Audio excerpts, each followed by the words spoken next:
What's up, what's up, what's up? RCR Presents MSD Sports. My name is Sam, also known as YBK. And we got Mikey over here. And we got David Camden over here. And let's go, Mikey, introduce yourself. Mikey, introduce yourself. What's good, y'all? It's your boy, Michael John. I just want to say Happy New Year to all my peoples. It's 2026.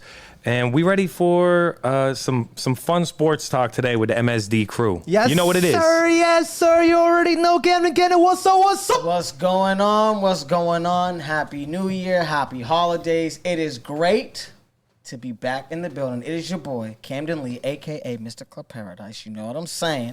And I'm with the greatest trio assembled, MSD Sports. Yes, it is 2026. Woo! YBK. Yes, sir. We got a lot. It's been a minute. Mm-hmm. You know what I mean? A lot of things have transpired. A lot of things have happened. Yes. We got NFL playoffs coming up. We got stuff with the NBA. A lot. Talk to us. What's going on the agenda, baby? Yes, Come sir. on, Let's go. Episode 43. Happy New Year.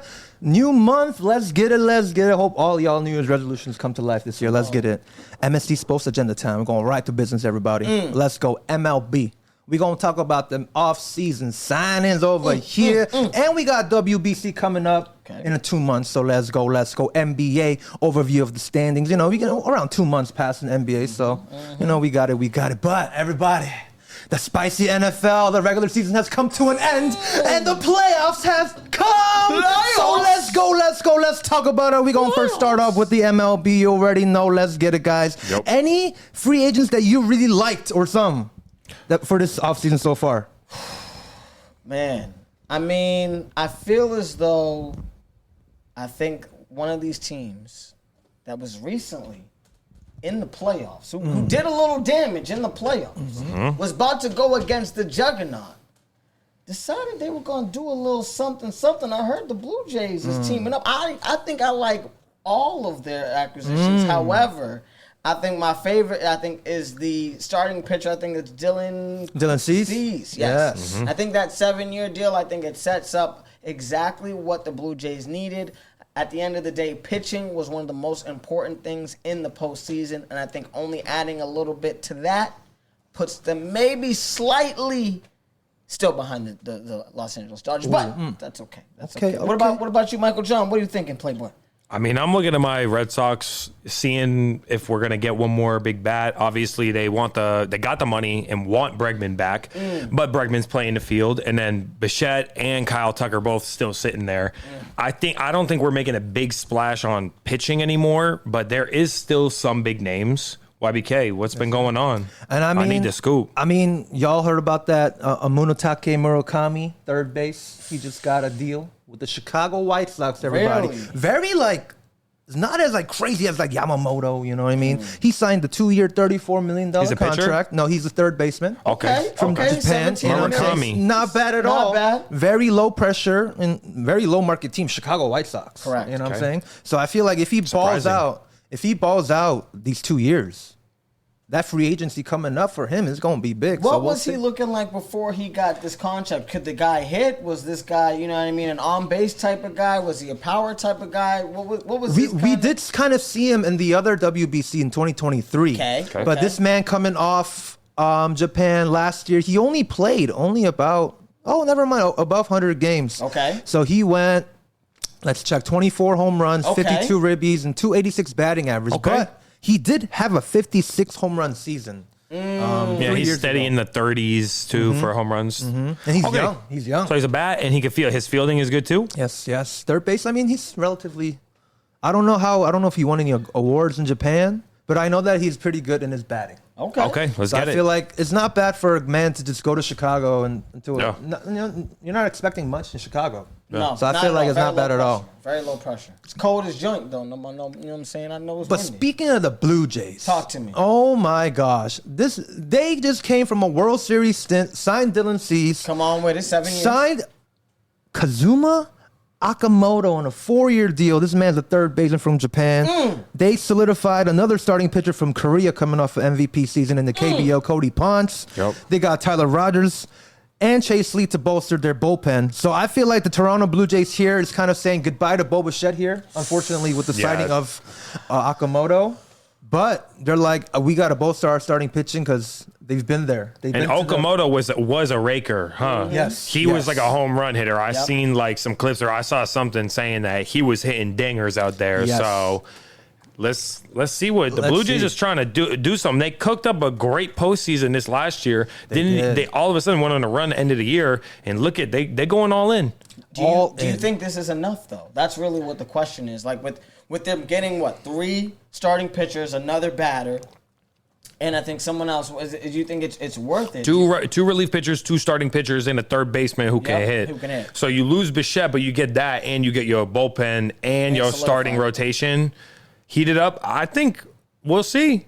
That roster was already pretty good last year. AL East favorites here? With this offseason here? Yeah, right now. I mean, I bet you the odds are for them to win AL East right now if we look. I think that Yankees, Red Sox, and Blue Jays are all relative, in that area, and the Rays might be a little bit out of, a little bit more of a odds, a higher odds. What about them O's, though? They got a whole 10-player free agency. They're not even done yet. It's true, but I feel like you got to give people time to see what their roster does. That's why, the Dodgers have a lot of continuity, and they always do good. So it's okay, you know? Phillies, people like the Padres, I feel like it's not like you're not hearing it's a brand new roster this year. Yeah. They've been in contention. They've been working.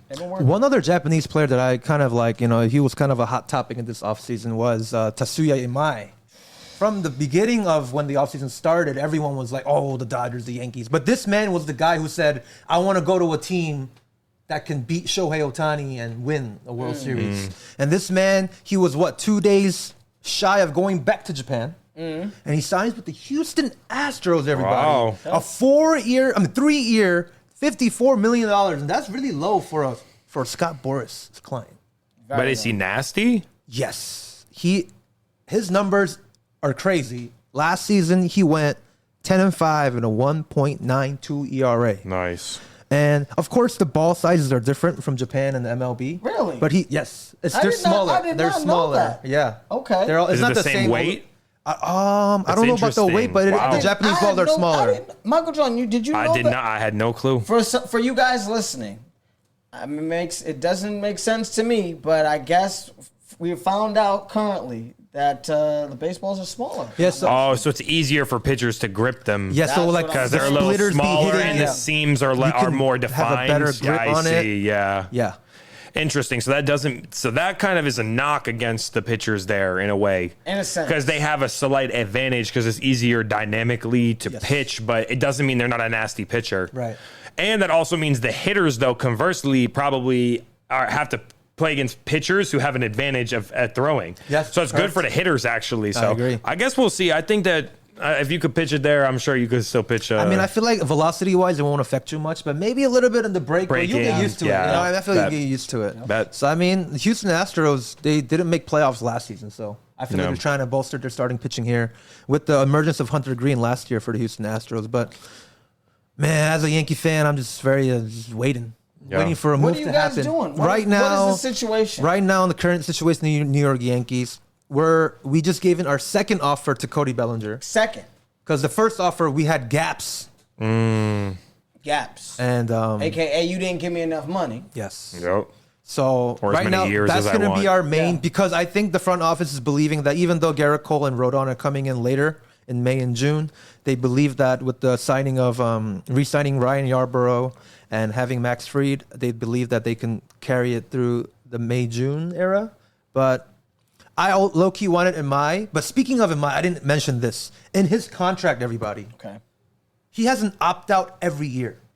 So this contract was very interestingly designed, where if Imai goes crazy breakout season in his rookie year, he can just opt out and get a free agent contract. That's pretty nice. So that's the one thing I didn't mention. Yeah. Yes. So I feel like it's very fair. It's interesting how the Houston Astros accepted it, because there's not really much of a religion or a history of much opting out. It's more like if you have a 10-year contract, maybe after the 6th year you can opt out. Right? But this one, it's like the 3-year, and after the first and second year you can opt out. So it's pretty interesting.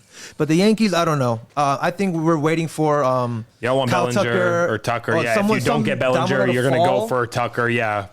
And then wait for the trade market. Yeah, Framber Valdez is still not been signed yet. Too, and then Tariq Skubal. There's some murmurs that maybe he's gonna get moved. That will get you a king's ransom. Should get you. Skubal is Cy Young, but he is a ransom. rental. That's Yeah, one that's thing. what I'm saying. He is going to Yeah. be a rental. So after one season, he's gone. We'll So see. we'll see. Okay, interesting. Not bad, not bad. There's been some movement in MLB, but I think it. like New Year's is coming and it's kind of like people went for a holiday for a hot minute. They said, we'll go see the fam. I'm going to enjoy my time off, enjoy the New Year. Yep. So let's go talk now. Like I think we're going to hear some more in the coming weeks. Yeah. Yeah. 1,000%. Nice. 1,000%. Thank Yes, you, sir. GNYBK. Of course, Come of on with course. it, Let's baby. get it. Come on with it.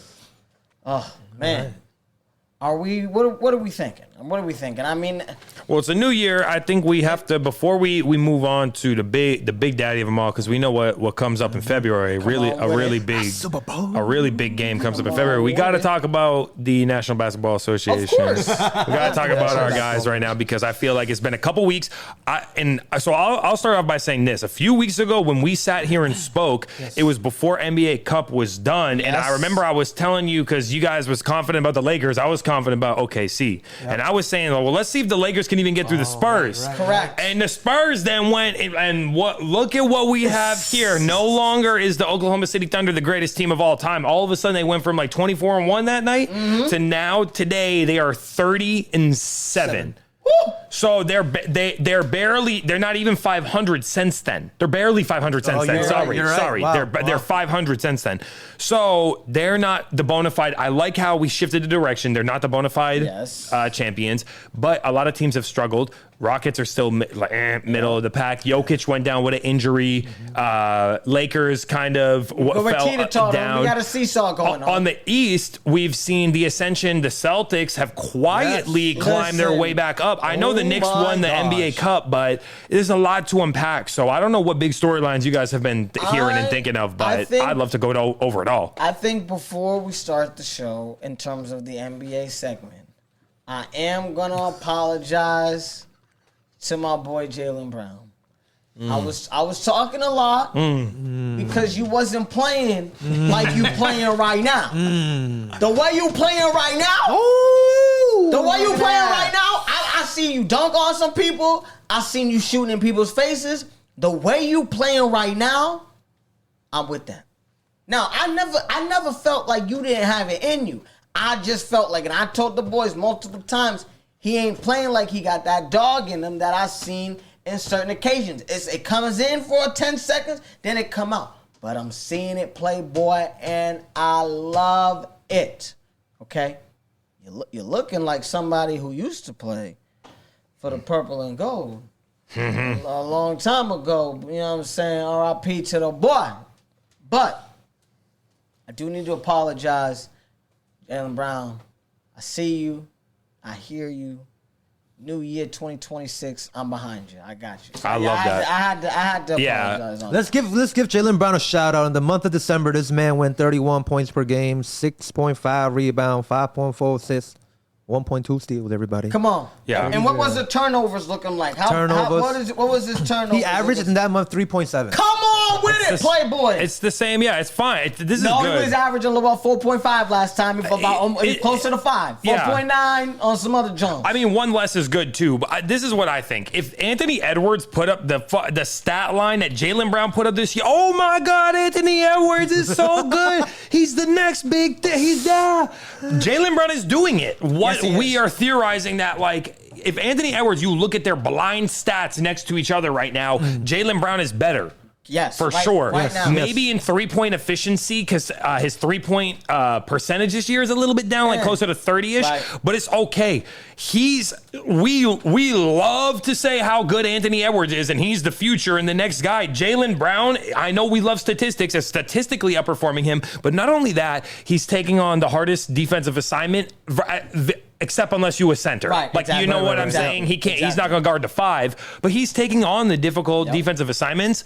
And not only that, for a whole, I like the way the Celtics have been playing. Yes. You know, we've had a great run. I think we've won 8 out of 9 right now. 7 out of 8 or 8 out of 9. And we've creeped our way up in the division, and all of a sudden, the Celtics are looking up at the Pistons only. They're number two. And I'm not saying that we're going to finish number 2, but I just think that if the Celtics can finish in the 3 to 5 range, or 3 to 6 range, let's see if Jason Tatum is recuperating and rehabilitating fast. We've seen him dunking already, moving on court. Who knows we've seen people come back from Achilles injuries in what, like a year sometimes. Bro, So imagine Jason Tatum is just a spot up 3-point shooter for the rest of the finals. I'm like, listen, bro, you're not dunking, you're not gonna do nothing crazy. You just spot up, bang. Do you think like a piece is missing right now before the trade deadline's over, or do you think this team can kind of? I don't think we should mortgage anything for the future, since we basically gave ourselves a reset this year. We got under the second apron,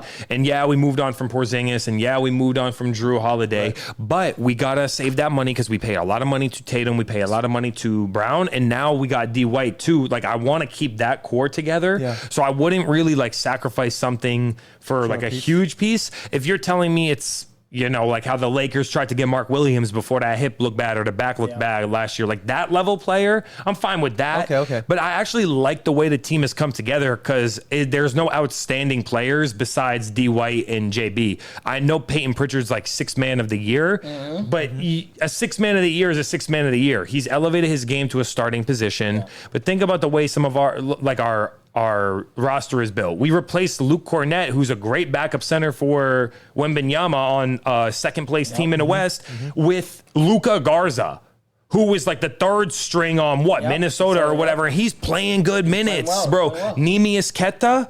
Come on, y'all. Come on. Listen, that's our roster. They get some food in the South End. They feel like it's back home. What you mean? I'm just saying, though. You're right. Take care of our international players. You're right. Hugo Gonzalez is looking good. 19-year-old looking good, playing well. I like the way that we've worked with what we have, because it feels like now the sum is greater than the whole of its parts. And I like a lot the way the Celtics have trended this year. So makes me happy. I just don't want to be out of contention. That's it. I mean, that's it. We knew it was a reset year. We knew. But I think the fact that you guys are even showing this resurgence right now, even if it doesn't end like this, still you guys make it where you're not in the play-in, or even if you guys are in the play-in but you guys do some damage. I'm looking at least this bubble of time and seeing what the Celtics can do without Jason Tatum. You still got some picks in the cupboard that, you know what I mean? You draft somebody, you get a pick or two, you give something off. Y'all got a team. Yeah. And I think the rest of the team looks at Brown now and says, bona fide leader? I would say he's the fear monger in the group. He's the one that puts the fear of God in the other team. I got you. He's the one that's like, if it's like, as much as people loved Michael Jordan and Scottie Pippen, Muggs was scared of Dennis Rodman. Muggs was scared. And I'm not saying that he's Dennis Rodman in terms of that, but I think the type of like just energy that he's bringing to the team through play, and he's dropping those numbers, those bad numbers, the turnover numbers. Pimpin', I'm with you. I feel like this is a great time for Jaylen Brown, because this is the time where you can kind of get the spotlight, you know, instead of being the Robin when JT was there. This is a great time. And I feel like for the future, it's going to be even more scarier, because when JT does come back, he's going to have that. You know what I'm saying? I feel like people, though, forget who won the Finals MVP when we won. I think they forget who won the Conference Finals MVP when we won. I'm just saying, I love JT. Don't get me wrong. He was the best player on our team throughout the year as a whole. But who was the best player when we won the chip? It's the Finals MVP, y'all. So that's what I'm going to say. That's how it be.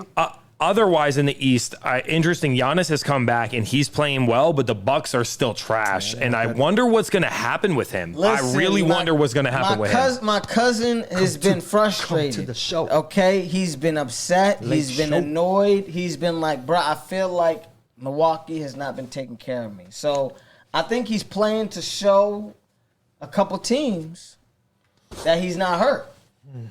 Yeah. But I don't think he's going to be staying in Milwaukee for that long. I just heard, because he asked me, he said, how's the weather in LA? I said, recently it's been rainy. It's been a little rainy. It's been a little cold. It ain't like that forever. Nope. It has been rainy. You're right. So I'm just saying, if you hear something, and that might not necessarily mean the Lakers. It might mean somebody else.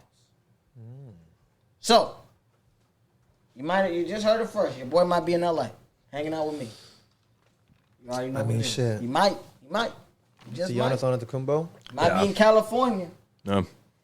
I mean, it's crazy. He's gotta like, get out of there. crazy when you see the Celtics and you compare the Bucks and the Celtics of like this overview of 2025, 2026 season. It's crazy. It's crazy. It's as if like They they should Miles be Turner. where we're at. Yeah, exactly. I was Yeah. just saying, they just got Miles Turner, like Brett Bett. Let's go bolster it up, and then look at them right now. They're Yeah, not we even in playoff contention. we lost 3 starters from last year. Like, and I know they've been trying though. Milwaukee been trying, but they're trying too many different things. It's like they haven't been able to figure it out ever since Drew Holiday left, and ever since Chris Middleton wasn't the All-Star Chris Middleton. Right. They tried to plug in different pieces and pick up different people and put together different coaching Dame. staffs and teams, and it just ain't working. So. Nah, they're toiling right down there. mean, They make the play. They might make the play in, but they ain't gonna do nothing. I think Drew Holiday is the super glue. At the end of the day, Drew Holiday was the super glue that really set them to where they need to be. And I'm grateful that y'all was able to get him because it was wonderful to see what the Celtics were able to do. Great 2 years with him. However, I think they should never let that brother go. Yeah. They should have kept him. Tough They should have one. paid him.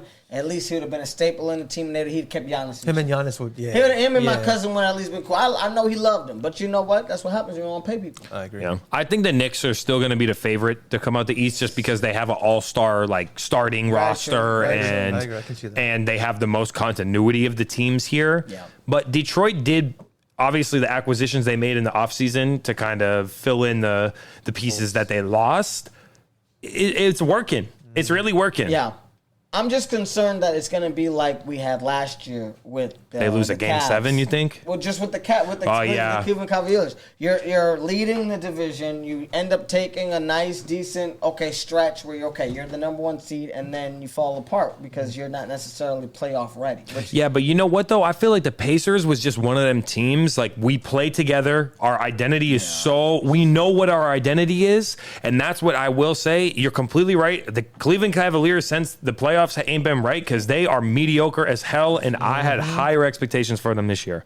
I had much higher expectations for him this year. And Donovan Mitchell is a stat stuffer, but I want him to go somewhere where he can really win. I mean, they've lost their chances. Every time they've had a good record and he goes to the playoffs, he plays his ass off, but they don't do nothing. So I want to see him succeed, but we'll see. I still got the Knicks coming out of the East just because of the continuity. I think that the head coach change, like they seem to kind of be playing like that brand of basketball, but I also expect more from them. Yeah. And I do think JB was snubbed. I don't care if you won an NBA Cup or what, but JB was snubbed. He definitely should have won that over Brunson. And I'm not a hater, and Brunson's nice. Don't get me wrong. But JB deserved that. JB is a much better defender than Brunson is, and to do it on both sides of the court, I think it's tough. I don't. And I think that's what put a fire on the JB at the end. of the day. I agree. It just added a different type of level of like I gotta make this work. I mean, how are you feeling about Miami and Bam and them boys? I feel like I expected a lot more from Bam this year. I know he got a little cuffed up, you know what I'm saying? Him in Asia, doing their little thing, creating their little superhumans. Y'all doing y'all thing over there, I appreciate y'all. However, what's going on with the ball, man? Michael John, talk to me, baby. I mean, he ain't been right. You're a newly married man, but you ain't dropping all your responsibilities. I don't understand. I'm just confused. I don't really think the Miami Heat has a good roster in general, so maybe that's part of it. And I know he's been hurting a little bit this year, Bam specifically, but I don't know. I felt like he would be more of a focal point, especially like no Jimmy Butler now. He's gone. He's out of there. A lot of young players who are trying to find their spot in the rotation and roles, and I just don't. I know Tyler Hero, like the scorer of the team, and Wiggins is kind of that other guy. But I feel like when Wiggins came in, Bam is like the all-star level guy, and Wiggins is like the level below him. Exactly. You feel me? Exactly. And Hero is right there. Like I would say Bam was ahead of him, but I don't know. They're mediocre again. Let's see if they go to the playoffs, because this year the East is competitive enough that Spo might be able to do some. Just got to get there. It's infuriating to me that I feel like Bam is a generational player. The man can defend all 5 positions if you needed to, and he can score like nobody's business. But I feel like the offense is not being ran through him. And I don't know if that's a coaching decision. I don't know if, at the end of the day, Bam doesn't have that dog in him to score, because he can defend. I'm not saying he can't defend, but I'm talking about actually scoring 24, 26, 27 a game. I don't see it. And I know Miami is a very in to out team where it's like, okay, I need to get it to the low block, kick it out to my 3-point A lot of shooters, and yeah, let them shooters. score. But it's not like he's getting feared on the post. So I'd rather feed him in the first and second half, at least to get that, open some things up. Makes sense. Because everybody knows he's not really going to score like that. He's not going to take over a game where he's going to score 44 in a game.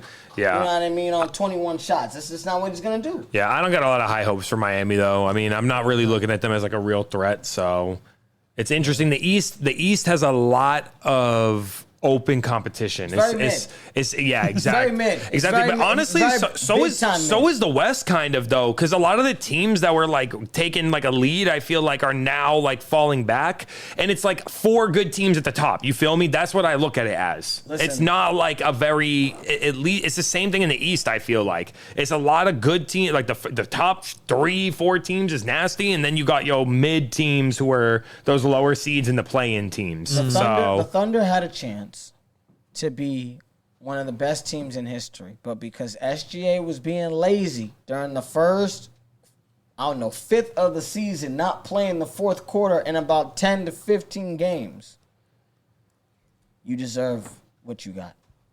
I think. The Spurs are their kryptonite a little bit, huh? Yeah, they beat them three times in a row. I'm lengthy boys. I'm Twin Towers over there. They big.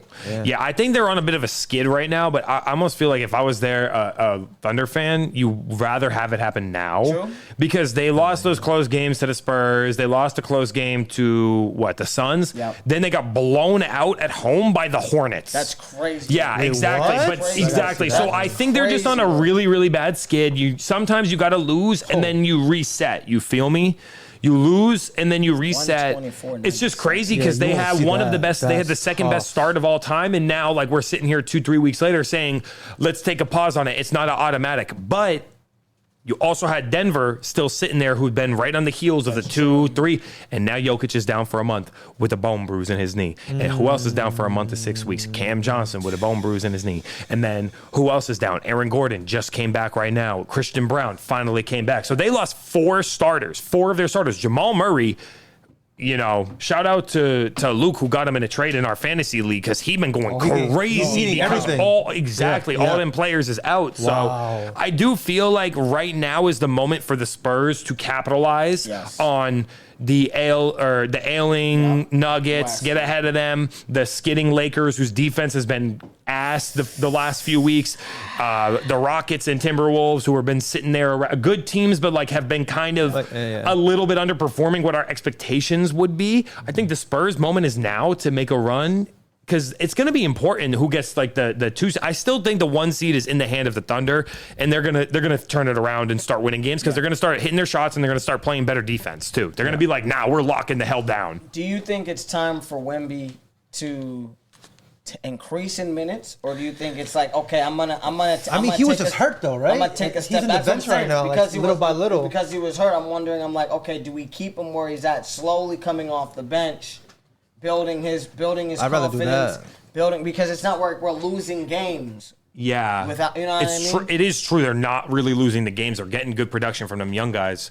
I don't know. It's like Embiid. Like, are we gonna take him off our roster? Are we gonna sit him, or are we gonna play him? And because his knee, my knee's hurting, or this, you gotta just play him and see if he can sustain a season. Because I know when you tall like that, all them 7-footers always be having issues like this. It's rare, I feel like, that you see the longevity of someone like 6'10", 6'11", 7 feet, 7'1", who handles the ball, will go into the post. Like Dirk Nowitzki is a bona fide Hall of Famer and a top scorer all time because of that size, but also the sustaining it all them seasons. Wemby we need to see him stay healthy. So the question is, I'm scared, right? Because I don't want him to get hurt. True generational talent. True generational talent on this one. And do you want to try to let him play, or do you want to save him? Like, you can't rush him, but also, we need to see if he can play a season. That's why keeps hurting the ankle, hurting the knee. That's why I'm like, I don't know what to do, because I'm like, every single time I get him on a stretch, he comes off of injury, he gets hot, he plays 4 or 5 games that are excellent, and then boom, we get something in his blood, or we get something in his foot, or we get something in his eye. I'm not 100% sure of exactly what it is, but such a gamble. it's always something. So I'm like, listen, So do we tough. need to sit you for 2.5 weeks and let you get right, and then we're gonna let the horses go?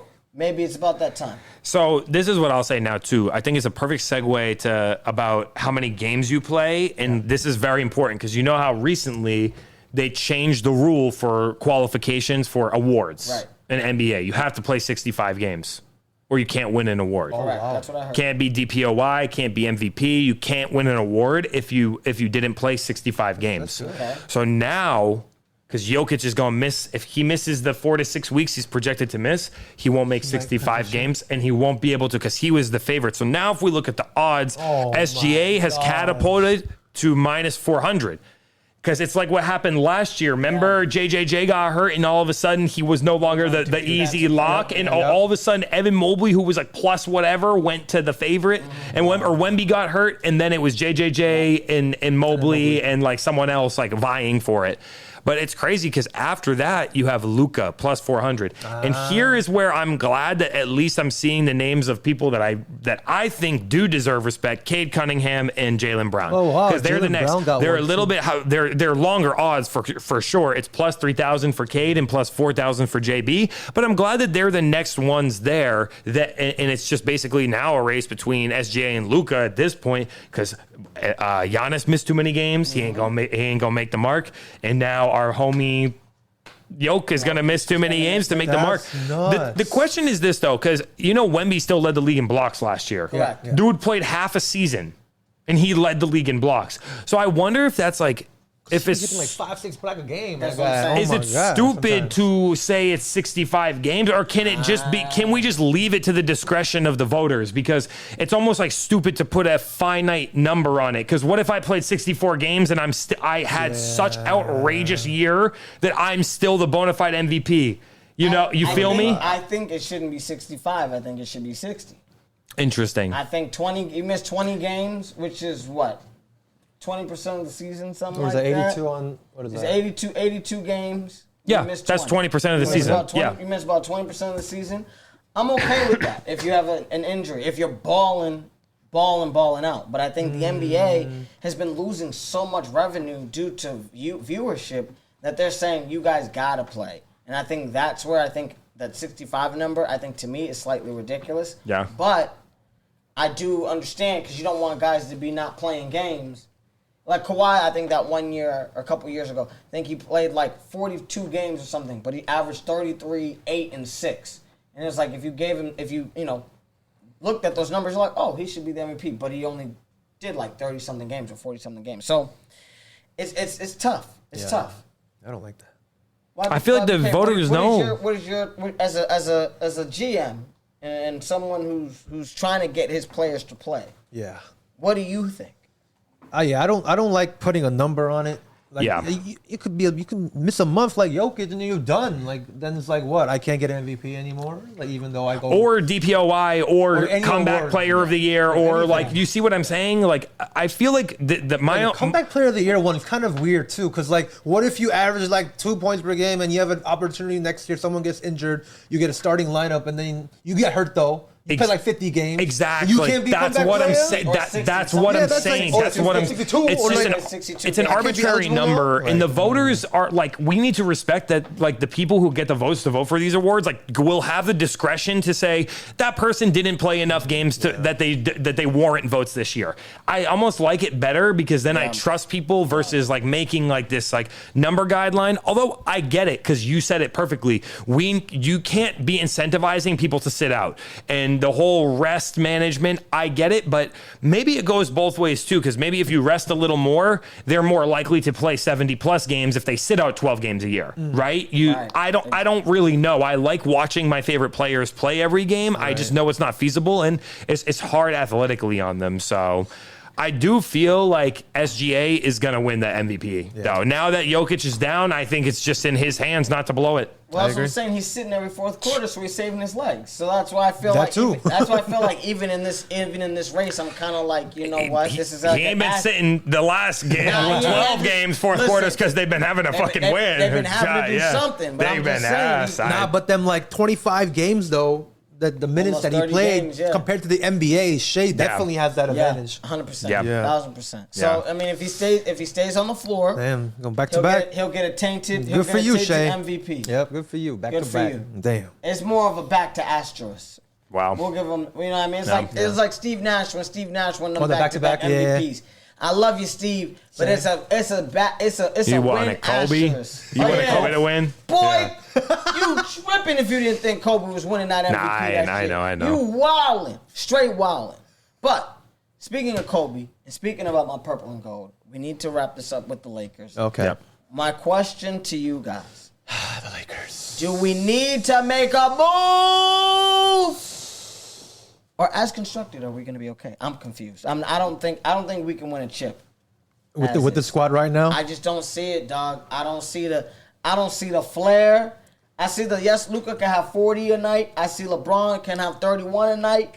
I see Austin can have 22. But I don't see it all clicking every single night. I agree. I feel like we do need a piece here, maybe like a bona fide superstar here. But one thing that I don't like about the standings is I like how we are. It's like we're like 22 and what? 22 and 11. Yeah. So pretty much the win percentage, we're pretty much third place in terms of win percentage, right? But the only thing I do not like about this stat here, guys, is the point differential. Yeah. Bro, we're 0. Yeah. To be in the top 3 in the Western Conference, to be 0 difference that's a problem. That's what I'm saying. That means we're barely. We coin are- flipping almost Yeah, like coin yeah, flip, bro. Golden Coin State flip. has a better differential. Yeah, like with that's a 500 that's record. worrisome Yeah. to me to see. So yeah, we do maybe need a piece here or That's two. what I'm saying. I think we need something, and I don't know. I mean, yo, boy, gotta come, Mr. Antetokounmpo. who we giving up? I'll give up everybody. You give up LeBron? No, I'll keep Luka, LeBron, and give up everybody. Keep Luka, LeBron, Keep and everybody. give up Whoever they want. Rui, Reeves, Ayton. Aiden, Rui, anyone. Put them on a platter. Dang. Here you go. Give them my draft picks too. Dang. And then you get Luka, Giannis, Dang. Brown. And see what happens on that mix. Because, this mix ain't working right now. That's the problem. It's really not, dog. It's not. But then they ain't got nobody to play. We already old as a mug. Who we gonna They're up. get? We need a. We got to do something, though. The defense needs to play better. They got to play cohesive defense, and they got to play with intensity. Bro, we can't. Old man can't play defense. Old man can only score. Come on with it. They're Bron can they're only- playing Olay defense. Oh, Ole. That's what I'm saying. They're just letting people blow by. Yeah, we definitely have to do something to. If you want to make a splash in the playoffs or make the playoffs, we gotta- at least make a move You or gotta two you gotta play some defense. and play defense. I don't know what y'all gotta do, but y'all gotta get some defense. Yep. You are right I heard too, my Luka. boy Trey Young's on the docket though too. I heard that too. Would y'all get rid of a couple pieces for Trey? I don't. How old's the guy? I'm not sure that would fit your team though, Oh, in our squad, I don't know about our squad. and he's not going to fit on the Celtics either. We don't need that. We need something. We Trey, can't get what is he, another Olay. 27? We need something. 27 years old. Oh, he's on a little bit of a down year too. 19. What? He been injured this Yeah. year. He played 10 games this year. So I don't know, man. I don't think we have enough, and I don't think there's anybody out there other than Trey and possible Giannis that we're gonna go to. I don't know. Who's going to be out in the market and trade deadline? I don't know, man. That's tough. I don't know. No, but that point differential really gets me. It's like, yeah, it's cool, but it's like, what is that? Trash. Absolutely. There's no lead. Like, Yeah, I know. yeah. That's why talking about people not playing fourth quarters. That's why they don't play, because their point differential is so crazy high that the need to. OKC hella times just Yeah, play just their chilling. bench. What Yeah, is OKC's point differential? like 13, bro. It's like a record pace, bro. We're talking about like an all-time record Give you a pace. 10 And give you a even 10 spot and I'm even still with this, beating this skid for them right now, they're still on like they still could they're have on a 13. historically great season. 13.6. Yeah, Give you a that's 10 spot. I'm tough. still gonna win by 3. I do like this though. People in the East. Y'all are Who leading. leads in the East? Celtics. Let's go! Wow. That's Sounds crazy. cool. Sounds That's cool. That's all good. I will say this. Shout out Missoula. He's playing well. Shout out Missoula. I mean, not playing well. He's coaching well. No, he could probably still play. He might be playing during them practices. Yeah, he got that lefty. He got that lefty pull. I seen it. All right, well, I think we had a good little cover. NBA has had like some good mix up. I like that it hasn't been run away with in the last 3 weeks by the Thunder going crazy. I'm glad they came back down to earth because now we have some. We actually have a little bit of surprise to talk about. Like, you know what I mean? What do we got? Boring. It would have been hella boring if OKC was. Yeah. Literally like 40-1, and we're like, bro. That's what I'm saying. This kind of makes I was ready to just give him the cup without playing it, so I'm glad that I didn't rush to it because this makes me think like seeing like how OKC kind of fell, like they didn't fall, but like compared to how they started, it shows me how dominant that Golden State Warriors team was. Yeah, it makes me think that 2015. Oh man, yeah, but think about this. Think about this. What happened to that Golden State Warriors team? And what about their documentaries and stuff they talked about? We talked about it. Do we want to go for this record? Do we really want to? We're going to have a long year. We're going to be beat up. We're going to be hurt going into there. Plus, we're coming off of a playoff run where we already played. They've talked about, I've seen them behind the scenes where they were like, actively talked about it. Do we want to go for this record? And they did. But they didn't have the gas through the end of the year. Which is what you need. The Thunder are younger, and it looks like they're trying to be a little bit smarter too. So I actually, it's fine. It's fine by me. And even with all that chatter, they're 30-7. Come on. True that. Come on with it. True that. So maybe not going to break the record no more, but listen. Talk to me. Let's go. Come on. You said a number. Mikey. Mikey said a number. Okay. He said 30-7. Oh. Right. And as we jump, cause you might be noticing what I'm wearing right now. Okay, my little gear, my little Patriots jump. As we jump to the next segment, the NFL. We have come to the end of the, I would say the appetizer. You know what I mean? Maybe the first or second course of the meal. However, we getting into the bang, shabang, doodle-lang. Yup. Because the NFL playoffs is here. And boy, when I tell you it's going to be a doozy, it's going to be amazing. When I reference that 30-7, like he just think, I'm thinking 30-8, Drake May, my Patriots, okay? As you can see, I'm wearing the poncho. My Patriots is back in the playoffs. You gotta show the poncho. Come on, you see the poncho? Yeah, you gotta show the poncho. You see what I'm working with? Come on, you got the Patriots jaw. Come on with it. You see the insignia. Come on, get this money. Run it. The NFL is back, and the NFL playoffs is about to be in swing. Fellas, how we feeling? Oh, I'm ready. I mean, y'all are pumped I love right it. now. I mean, the NFL has been a very great last few weeks. Come on. I feel like the teams that ended up in them playoff chases, like chases for the playoffs, there was like very interesting endings to the ones that were left. Because we talking about week 16, we already knew who division winners were, and it was a little boring like week 16 and 17. Yep. But I'm glad we got a few games in week 18 that really mattered. Yes. So Yes. I don't know. I would love to. I mean, you already said enough about my Pats. I'm so proud and happy for how we ended it out. We got our business done, and obviously, what a resurgence in 1 year it's been. Well, so listen, fell short of the 1 seed though. Short of the 1 seed though. Can't have everything. That belongs to the Denver Broncos, bro. Can't have everything. That belongs to the Denver Broncos. They be resting. I mean, guys, I think I've been talking all year about these Patriots. I've been saying, guys, I love Drake May. I'm talking about them going to the playoffs and seeing them actually be in it. YBK knows about playoffs. He knows. He's been smelling it. He's been chilling in the road. Life is good for him. Okay, we've had a drought, a drizzy drought. So it's glad to be back. I'm glad to be back. I mean, what are your feelings about these expectations? Did you feel like these Patriots were going to get the number 2 seed? Did you feel like they were going to be more? They weren't favored even to win the Bills were favored to win the division for sure. And Miami was favored over the Pats. Correct. To open this year to win the division. We were like the long shot, similar to like Seahawks. Seahawks are sitting there in the first seed, 14-3 as well. It was the Niners and Rams favored, and looky here, look who came along.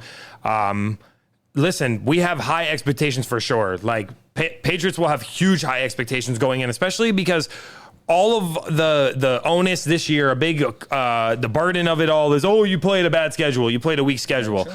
Okay, well, you know what? You play who you play. We whooped that ass on all them whack teams, and the teams that were decent, we won. Even if it was a closer game, we won. Or we lost 3 games. We lost week 1 to the Raiders, who, of course, it was like an extension of the preseason, as they say. Week 1, you haven't figured it out yet, and that's exactly what that was. And then we lost to the Bills and Steelers, both playoff teams. So I'm not really that upset about like our losses this year. I will say one thing I'm worried about for the Patriots going into the postseason is if the run game will stay healthy, offensive line stays healthy. Mac Hollins is down, and he was our 3rd receiver this year in an already weak wide receiver room. So those are the areas of concern for me.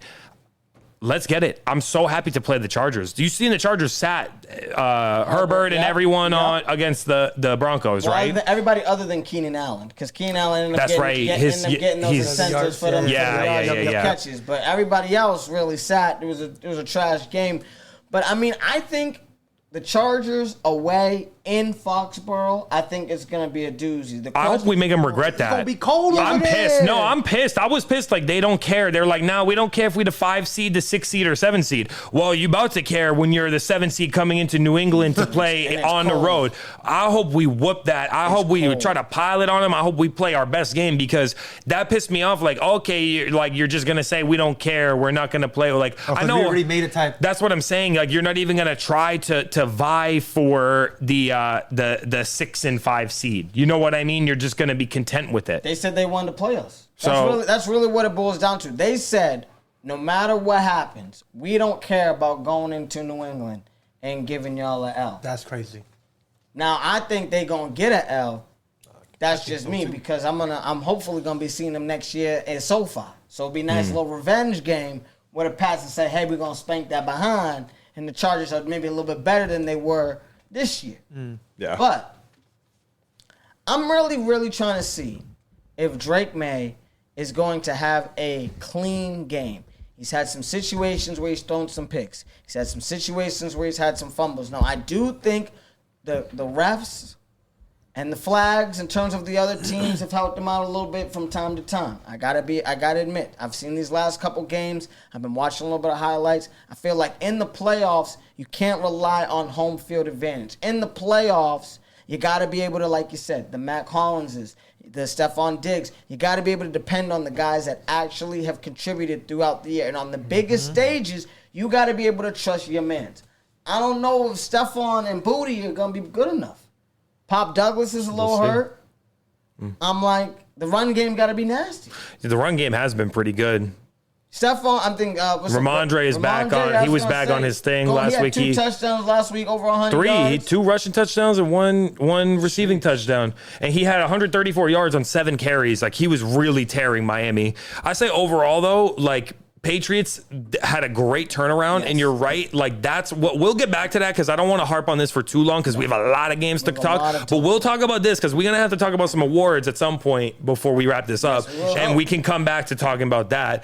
I think that, is there one big surprise playoff team? Because I think I remember a long time ago when them fools was 5-5 or something, and I was like, I don't know. I think there's one team, and I ain't saying they did it in a pretty way, because they got a little bit lucky here. But the Carolina Panthers, under 500. Yeah, they're lucky. They needed to lock in the first time they played the Bucks, though. Yeah. They beat them a few weeks ago to win the first one, and even though they dropped the second one, they did just enough. And the Falcons somehow going and winning those games. Panthers snuck their way into the playoffs. I think it was probably the dirtiest playoff berth I've ever seen. You could have had a game where if you won that game, you made it to the playoffs the week before. You lose that game. Then you have another game where if you win that game, it's over. You're in. You lose that game. So now you got to wait for another team to beat another sorry team to hope that you get in the playoffs. I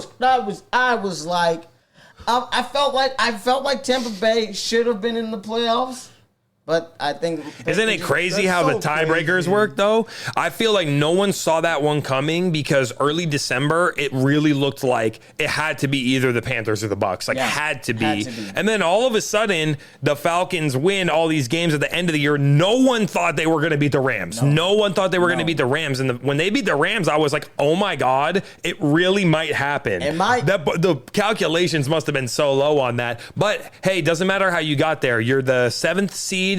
Or no, I'm sorry, you're the 4th seed. That's So you get to play the insane. 5th seed because you won your division, which is crazy. I'm not sure if that's a rule that needs to be revisited. I kind of like just keeping it as the division. If you won your division, you won your division. It goes a long way. That, like, you know what I mean? Don't hate the player, hate the game if you're mad at the system, because I know a lot of people think the Rams should be hosting, but they had a chance to win their division and be the number 1 overall seed. That's the incentive of having a better winning record. And now Carolina has a chance to do what the Seattle Seahawks did when Marshawn had his beast mode run, right? The beast quake, when they knocked off the Saints, and they were I think 7-9 that year and won the NFC West. No way. So let's see. I don't think it's going to happen, even though they beat the Rams a few weeks ago. Carolina. They beat the Rams a few weeks, like a month ago or so. I don't think it's going to happen, but I just thought it was funny because I know that was like, we've been talking about that one. I was like, how did Mikey know that these guys are going to... I should have put it in a bet in Bovada because, listen, you was talking about it the whole time. Midway through the season, I said, there's no way on God's green earth Carolina's going to take this. And they're in the playoffs. I think it's unbelievable. I mean... There's been a doozy in these last couple of weeks between Seattle, the Rams, San Francisco. Yeah. I think all of these guys could have had the number 1 Such a good division. And just a juggernaut of an NFC West. Do you think the NFC West is the best division in football? Right now, bro, for sure. I will give you the thumbs up. Yeah. I agree. Yeah, YBK, imagine if the sure. Eagles was in that division, brother. Crazy. Instead of NFC East. God, What a division compared to the South. What are the standings in the NFC West for the people that aren't able to understand their stats at home or aren't able to see at home? We all got the Seahawks 1st seed, 14-3. 14 and number 3. 1 overall And seed. the in the Rams, 12-5. 12-5. And the Niners tied, 12-5. Come on with it, 12-5. Yeah. Yeah, it's crazy that What a division. how many wins that top 3 top 3 teams has. But you know what? Did any of you guys really see the Seahawks winning all those games? First off, the 30-16 comeback was crazy. I don't know if you guys watched it, but shout out to that team, because it's not, you know how we were just talking about the Lakers, are they going to make a big move? No, it's not always a big move. It's the right move. Yeah. You know who Seattle traded for? From the New Orleans Saints, Rashid Shaheed. Yep. So, and look at the impact he's made. Not necessarily as a receiver, but in the special teams. He has had some nasty returns, and that return touchdown keyed that comeback. Fourth quarter comeback, down 30-16. And we was talking about it. Sam Darnold needed a game where he locked in and like clutched up. And he does enough to win. I know last year he kind of choked out against Detroit at the end of the year, and then in the playoffs he didn't do great. But 2 years in a row, we're talking about a team that's 14-3 or 13 wins or more. 13-4 and then 14-3. Come on, I mean that's. But here's the thing: I felt insane. I felt like with JSN, Cooper Kupp, Sam Darnold, Charbonnet, and Kenneth Walker, I felt like it was a good team. I didn't felt like it. Good. I felt right? like I felt just good. Right, that's what I'm saying. I thought it was a good team. Respectfully, good. Yeah.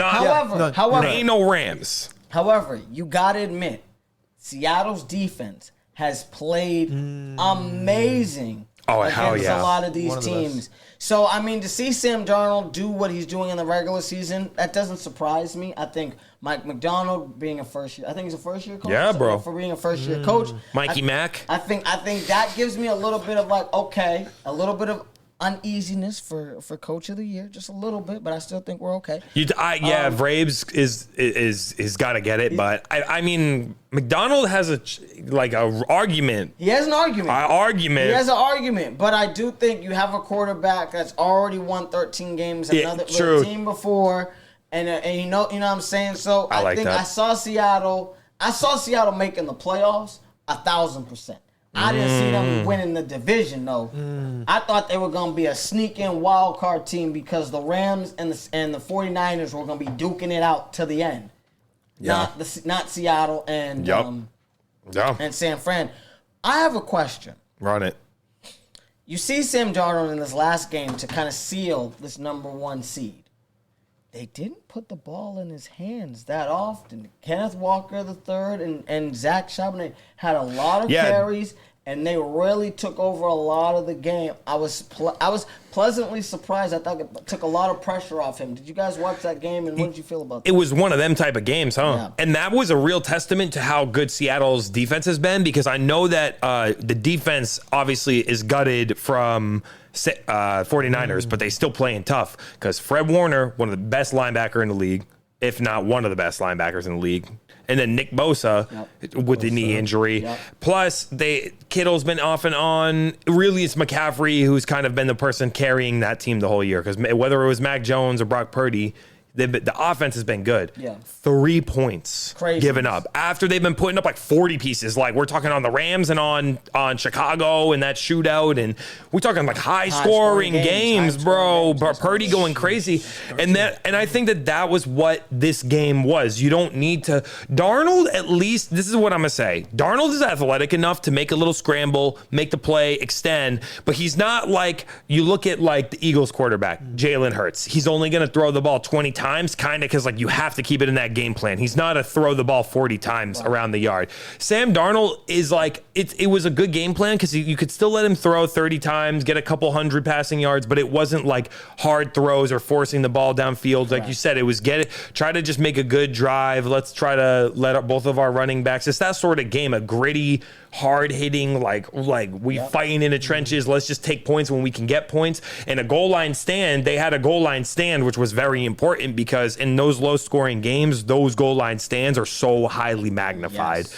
So shout out to the Seattle Seahawks. I would vote for Mike McDonald if the Patriots didn't have the type of turnaround they did, but shout out to that division too. And I think the 49ers stand a chance. We can talk playoff games too, of course, because how do you feel like it's San Fran going into Philadelphia, I believe. So I would be a little worried right now as a Philadelphia fan, but I'm not a Philadelphia fan, so I can't. You could tell us what it's like as a Philadelphia fan. Right now, at this point, we're a third seed, 11-6. Okay. Coming into the season, we rested everybody against the Commanders. The last week, but that too, it's like I saw a video the other day where like the Eagles haven't been playing like the Eagles of last year type. Yeah, the brand of football. Like totally different identities. Who's Nick Patullo or Kevin Patullo? Yep. And it's like the whole season we haven't been balling as the same as almost 2024. Not even close. And we're coming into the playoffs here against the San Francisco 49ers. I'm pretty worried, but I feel like now is a time where just use Saquon because you didn't even use him this season. So it's that time to activate. Yeah, I think he went 1,100 yards or something this year. Not that much. Not nearly. Shout out Devontae for that 1,000 yards. You know what I'm they saying? let him play the first quarter. They let him play the first quarter to get I like that too. No, But that's fine. It's a good little milestone. I feel like it's going to be a good test here. If we take the W here against the Niners, if we blow them out, like how we play, then you would feel good. We right? will feel very good coming in. The thing is this, you guys did hold Buffalo to what? The 2 touchdowns and obviously the failed 2-point conversion to win the game. So you guys won 13-12, right? Or something like that. So the defense for the Eagles might be the saving grace for them. Not saying that they're like a defense like Seattle or like Houston Texans, who we haven't talked about, but we can get to them too. But they've been a good defense in random games when y'all needed the defense to lock in. And like if they can do that, if you could hold San Francisco to 20 points, 14 points, 17 points, I think that's a formula. And the Eagles been to the tournament and won the last one. Right. So let's put some respect on them as a whole. But it does feel like I'm not feeling the fear or dominance like the Eagles of last year. Exactly. When even if a team was scoring on them, you go like we're gonna hand one off. We're gonna hand one off to Saquon, who's about to rip one. Like he's bound to rip a long one, or we're gonna feel confident putting one up for Devontae or AJ to get. Exactly. It hasn't felt like a dominant year from their offense. So we'll see though. I think that they have a shot, but I'm not gonna lie, I'm leaning towards San Francisco right now. Even with the injuries, I just feel like Shanahan's got the offense rolling and McCaffrey hasn't had to carry the ball quite as much. It's been the receiving. He caught over 100 balls this year. So like they supplemented the run instead of just handing it off to him too much to 102 receptions, bro. Plus he still rushed for like 1,200 yards. It's like over 2,000 scrimmage yards or close to it. So I feel like I'm seeing George Kittle ready to lock in. Jawan Jennings playing well. I'm leaning towards San Francisco, I think. I liked Philly too because they're the reigning champs, but like, I don't know. My whole thing is you got Ricky Pearsall out. You got a bunch of injuries on the 49ers, and that's really my concern. Is like I'm not really concerned about like if everybody's healthy who starts the game from Philly to San Francisco, that San Francisco might not be able to pull it out. But I'm concerned that there's an injury here. Trent Williams isn't playing as a left tackle. That is a big freaking deal. You know what I mean? At the end of the day, I know he's been sitting trying to get healthy for the playoffs. So, Philly is definitely one of those teams that I think has been lingered or hurt through its play calling. And I'm hoping that this playoff really will, show that the play calling has extended, has grown, has evolved. Because at the end of the day, putting up 13 points in the playoffs is not going to cut it unless it is the Super Bowl. Yeah. And it's a juggernaut. You heard what Sirianni said after he said like something one game I saw like, I gotta be able to like get in and like help like make sure the play calls is the best play calls. Like, he was like, he said it in a respectful way. Like he was like, I take blame for us losing or the shortcomings. And I like that about him because he kind of has had the little, like he argues with the fans a little bit. Yeah. And like, he's a little goofy. Like he's an interesting type. Like, I'm not like sure what sort of, it's not like a super strict coach, right? Yeah. He's not like necessarily a player coach, but he's accountable. And I like that he said, I got to get in there and help. Kevin's been doing a great job, but I got to get in there and help. And if our direction ain't going the right way, I got to get in there and do some play calls or give some better direction on the play calling. So we'll see. They have a game. You know who's been clutch in the playoffs? Respectfully, is Jalen Hurts. I feel like I think he's not had a great year. I don't think it's been a good year for him, but I will say he's locked in the playoffs. He puts up crazy offensive games in the playoffs sometimes. So like what David said, we have to execute here because we're going to get exposed, if we don't do that, especially in the playoffs here. So especially if you guys aren't getting the ball often in this playoff game. Yeah. If San Francisco goes down the field, takes 8 minutes off the clock in the first quarter, and it's a low-scoring game, it's going to be difficult. Yeah. You know what team I was disappointed did not make the playoffs this year? My biggest disappointment? Talk to me. It's not the Ravens, who I also remember I picked them at that same time I picked Carolina, who barely came up short. It's the Detroit Lions. I'm disappointed because I felt like the Detroit Lions, I had high hopes for them. I knew last year that maybe it wasn't the year because they lost Aiden Hutchinson and all those pieces on defense. So it made their defense susceptible. And then, of course, they came against the Commanders, who were cooking on offense last year. Jaden Daniels healthy. So that's where they ran into it after being the first seed last year, right? Yeah. Detroit. Yeah. So this year, I really wanted to see them in the playoffs. And their division is usually good, which was a very, relatively good division because Minnesota was still like a mid team, but like 8-9 or 9-8. I forget what they finished. Yeah. But now it just left Green Bay and Chicago. Yeah. Green Bay got the lucky end of the stick even after Jordan Love got injured because they didn't have to play them last two games after the Steelers beat the Lions a couple weeks ago because they couldn't overtake the Packers no more, and the Bears locked up the division. So the Packers had the luxury of sitting Jordan Love and letting Malik Willis, and Malik Willis kind of cooked. I don't know if y'all saw the games that he played, but he was looking good. Like, he was running, gunning, and stunning, baby. He was. He might be going up for a contract. That might have earned him a contract with another team. Really? You know what I mean? Could be the Jets. He looked better than Justin Fields for sure. Could be Miami. You know what I'm saying? I don't know. I think Tyler's gonna stay in New Orleans, but you know what I mean. There's definitely some teams out there that he could have earned. He might earn a bag for. What do you guys think about that Green Bay Chicago matchup? That's a good one. They're 1-1 versus each other this year, and both teams kind of had upset wins. If you watch the games, the Green Bay won the game that it felt like the Chicago should have won, and Chicago won the game that it felt like Green Bay should have won. When I watch a lot of those games, I'm gonna be honest with you guys. And please comment, let us know in the comments, on YouTube, wherever. I feel like the refs control them games. The players don't control nothing. I feel like they show up, they hand the ball off to their running backs. The running backs are fine. But as soon as them guys start trying to throw some passes, I feel like I see too many yellow flags. It's so frustrating. It's infuriating. I feel like I don't know which quarterback's going to finish the game. Obviously, Caleb Williams is going to play. But I don't know if Jordan Love is going to play. I don't know if he's throwing 3 touchdowns. I don't know if he's leaving in the first quarter with a head injury. I feel like Green Bay has no continuity because at its helm, it's a seesaw at quarterback. I think their offense is really good. To be honest, I think their record is not as great as they actually were, right? Because they finished 9-6-1. Yeah. What is it? 9-7-1. Yeah. And 1, yeah. Yeah, so 9 wins is not necessarily great, but because they had afforded themselves that lead in the division, they kind of couldn't afford to lose those last 2 games of the year. I do feel like they have a lot of great offensive weapons. Matt LaFleur is a good coach. It's just, who is the number 1 receiver? There's Dobbs and there's Christian Watson. It looked like it was him. Tucker Kraft was nasty, and then he tore his ACL. He was looking like the best receiving tight end in the league, actually, for a few weeks. Tucker Kraft.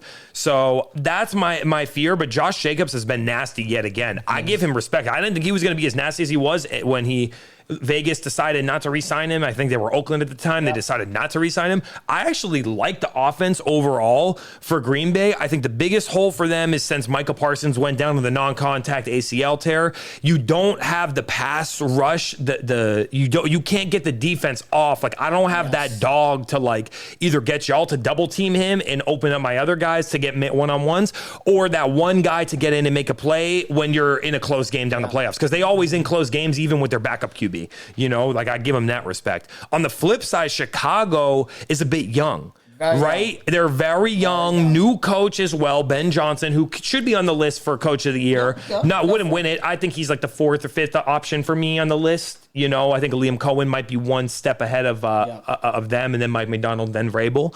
But I will say they have improved greatly this year, Chicago. Yes. Great draft for Kyle Monangai, the backup running back, and DeAndre Swift. They've been a really good balanced attack.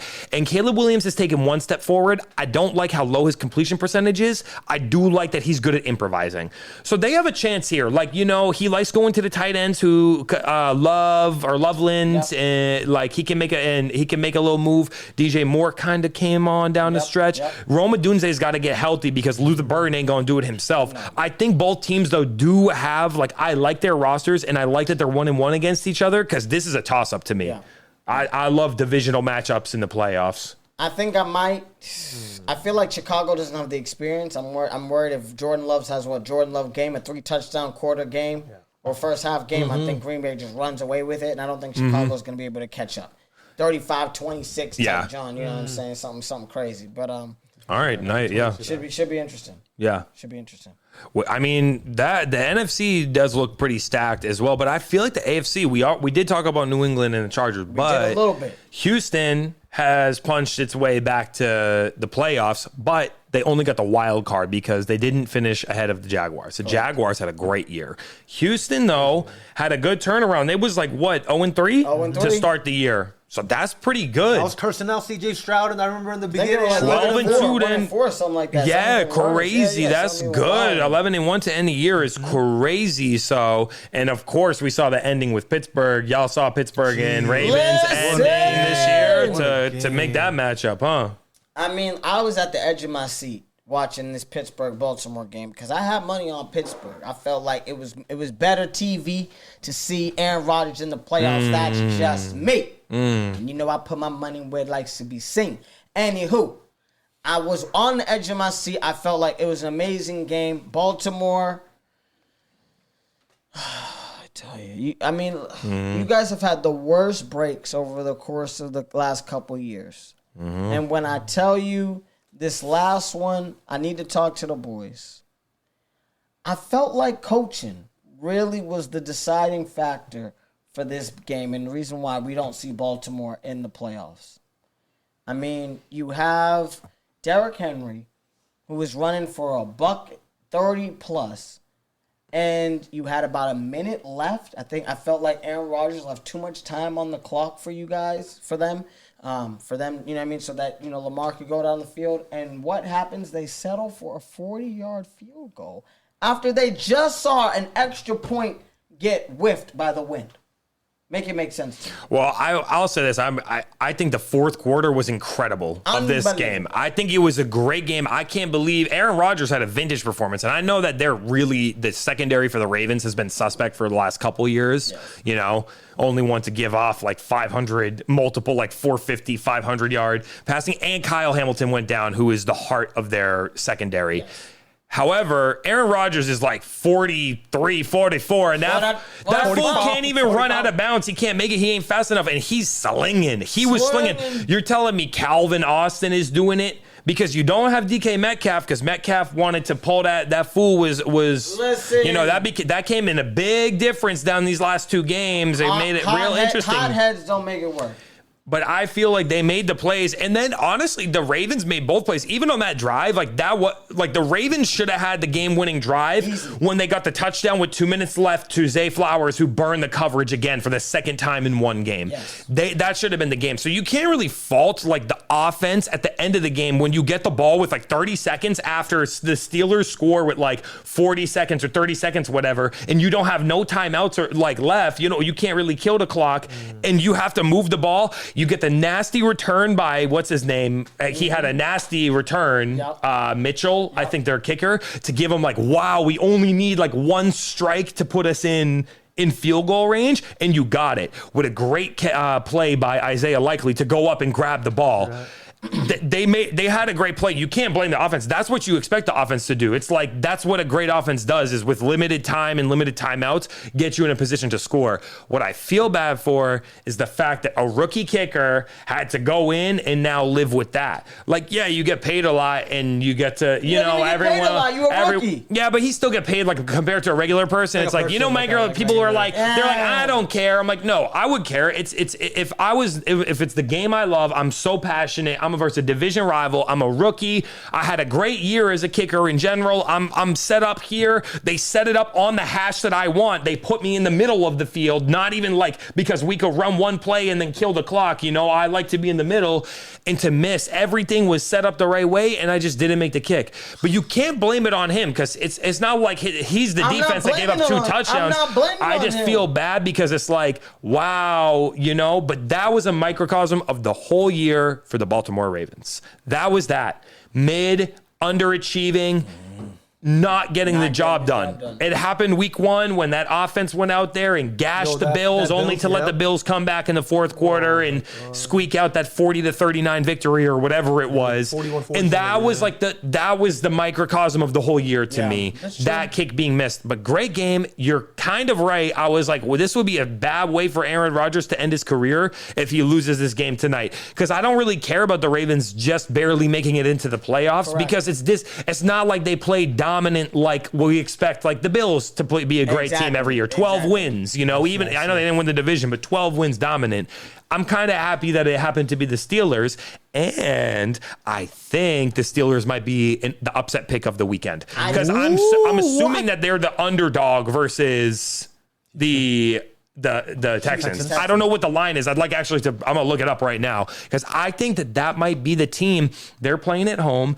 And Houston's offense has been very mid. Their defense might be the number 1 in the league, but their offense has been so mid, And I think if you're playing in Pittsburgh at home again, and you're going against those big boys, and DK is back off of suspension, he's going to be charged up. When I tell you this boy's going to be gassed up, he's going to be gassed up. And I think Aaron Rodgers is saying, boy, if you go to those sidelines, I'm going to smack you, because I'm going to feed you 8 targets, 132, and 2 touchdowns. Yeah. I can just see him just feeding that boy for the day. Their problem is the run game, I think, more than anything, because Jalen Warren and Kenneth Gainwell aren't great pure runners.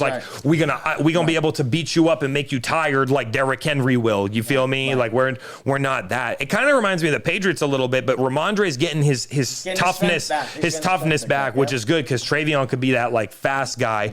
But I like you need to have 2 good running backs. Like at least they can catch the ball. Jalen Warren and Kenneth Gainwell, they're really good. Gainwell led the team in receptions in that game. 8 catches. Yeah, he's going crazy. I did not expect that. Yeah. So the line is right now is sitting at Texans as 3.5 point favorites. I just think we should look at that. I think we should still talk about the last playoff matchup that we didn't talk about yet, and then maybe we have to give our predictions, guys, for round one, because I had a lot of fun last year when we kept our tally for it. So I mean, we got two big dogs in the last game that we didn't talk about. Perhaps will be maybe the best game of the first round of playoffs. I think so. You guys think? I think so. I agree. mean, you got the Prince, the Playboy, and you got Superman. I think those two storylines are going to be amazing. The Jacksonville Jaguars host a playoff game against the Buffalo Bills, where Buffalo is coming down to Florida to hang out in Jacksonville. I'm a little concerned. Who are you more concerned for? I'm way concerned. Buffalo or Jacksonville? Oh, Jacksonville. I feel I'm concerned for Jacksonville. Jacksonville about to get their ass whooped, you think? Yeah. I mean, if Superman decides to put on his cape, he loves the playoffs. Like, this is the thing about Superman. During the regular season, he's like, oh, my Clark Kent, and I might do a couple saves and stuff like that. But when it's the playoffs, it's like he's going against Lex Luthor. This man is turned on his cape. He ain't even Clark Kent for 5 seconds before another doomsday situation comes. This man going crazy. So it's not the offense of the Bills that I'm worried about as much. It's the defense, because their run D has been terrible. So, Travis Etienne had a good year, definitely an improved year. Yes. Shout out to my boy, my fantasy.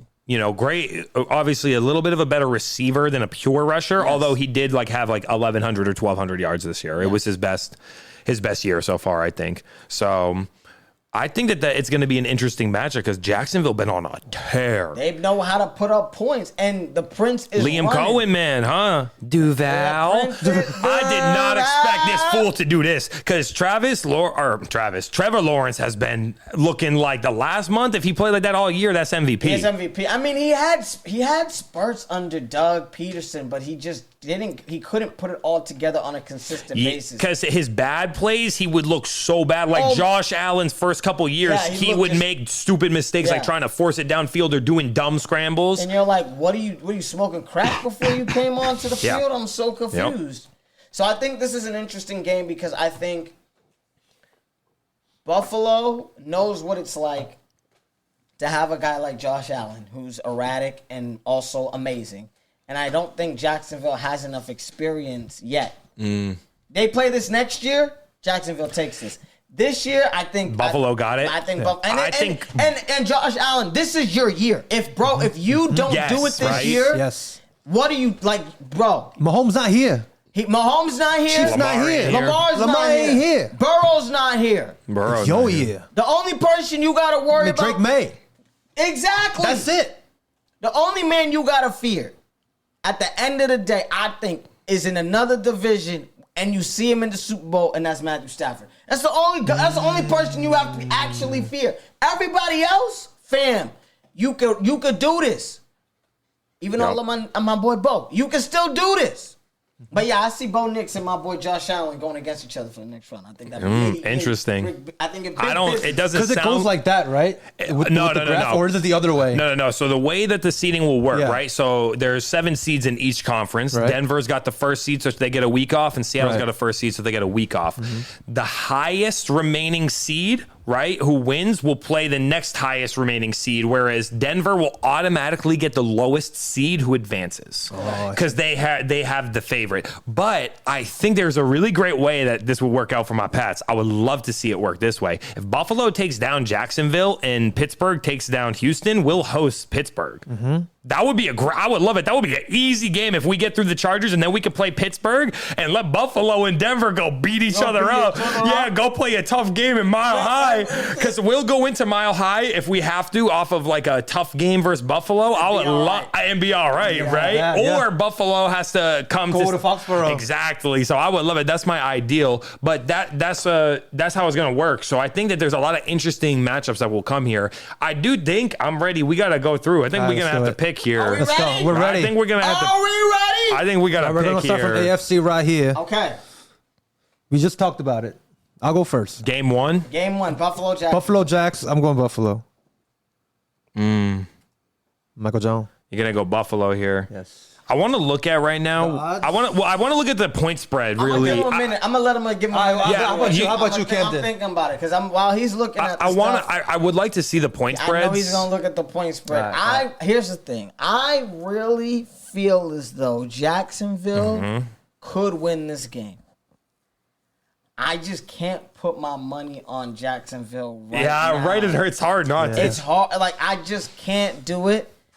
So I'm going to pick Buffalo. Oh, okay. You choose Buffalo? Only because my other upset later is going to be Pittsburgh. And I don't want to. Okay. I feel like this makes more sense to me in terms of guys who've been playing in the playoffs. It's just me. I want Buffalo to win, and the spread's giving Buffalo 1.5, but I'm going to go with Jacksonville. I'm going to go with Jacksonville because I think their offense is going to be potent again, and Buffalo's defense has been bad. And I just think if Jacksonville has the same juice that they've been had, then this is going to be their year to go for at least to win the first round, hosting a home playoff game. I see a high-scoring game if Jacksonville does win like a 34-24, 34-27. My dog. You're going to say Superman gets knocked out in the first I'm just round gonna go there, yes, because I'm gonna go there right now because there's some games that we can't always align on all of them, and I think this is the first one that I'll go, but I'll be the first to pick the next one because we'll reverse it since I picked last on this one.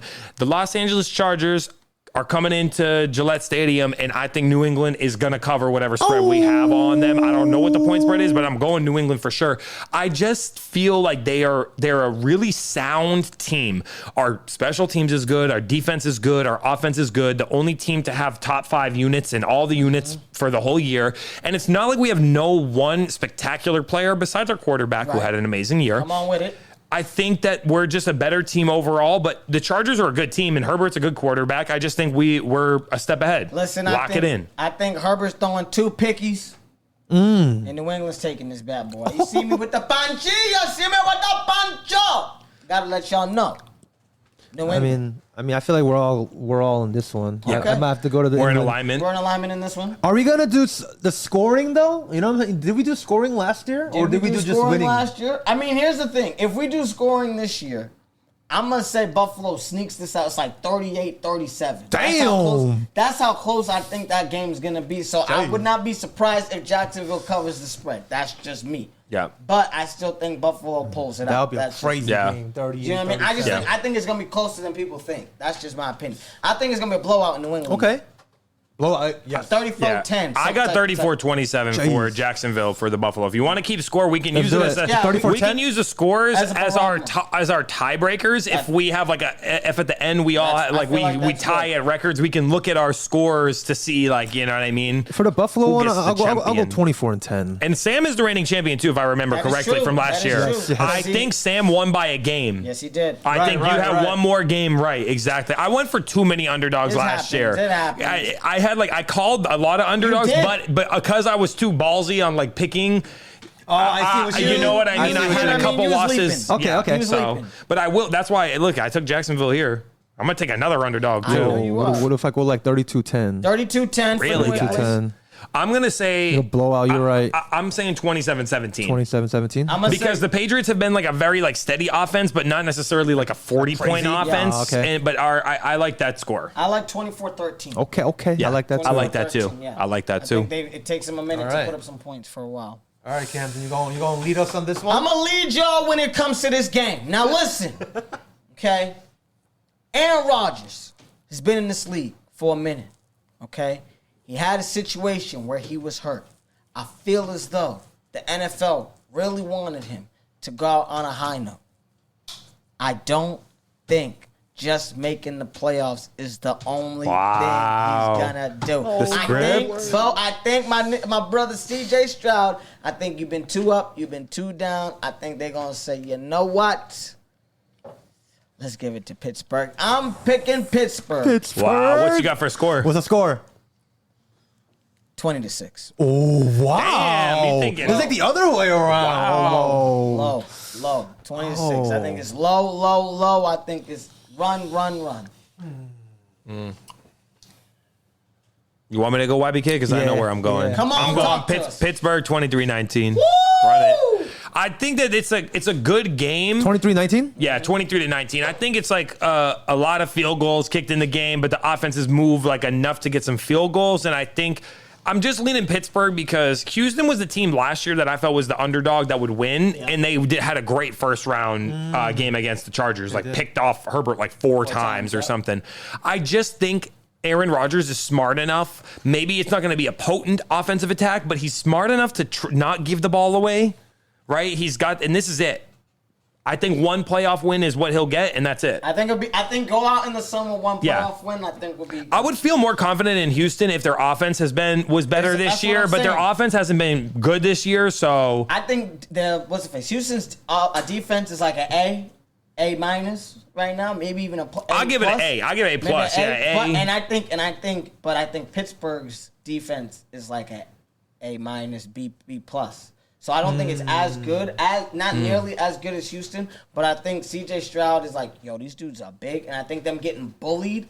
Yeah. I don't think the Houston Texans have gotten beat up the way they're going to get beat up coming up this next week. I just don't see We'll see here. Yeah. Damn, I'm going to have to go opposite here, guys. What? I'm going Houston Texans going to beat these Steelers. I like it. 17-3. What? You think they're going to lock it down? They're going to lock it down. They're going to lock it down. They're going to lock it down. They're going to lock it down. Yes. Aaron Rodgers has a dud I'm game. sorry. I'm so sorry. Okay. So sorry. 200 yards, 4 interceptions. 4 interceptions. Crazy. All right, the Rams versus Carolina. All right, here's the deal. My mom says that she got the script. She said that she got the script. You know, Sid, I see you out there, Sid the kid. I see you doing your thing, you know what I mean? So, because of that fact, I am betting on the Rams. Okay. Until they lose. Woo! So, I got the Rams 42. Wow. 20. Puka Nacua? Puka! Stafford? Puka! Damn. All right. Yeah, I agree. I mean, this Los Angeles Rams, Puka Nacua, I mean, they got, what's his name? Devontae Adams. He coming back. Yep. So I'm going Rams 35-10.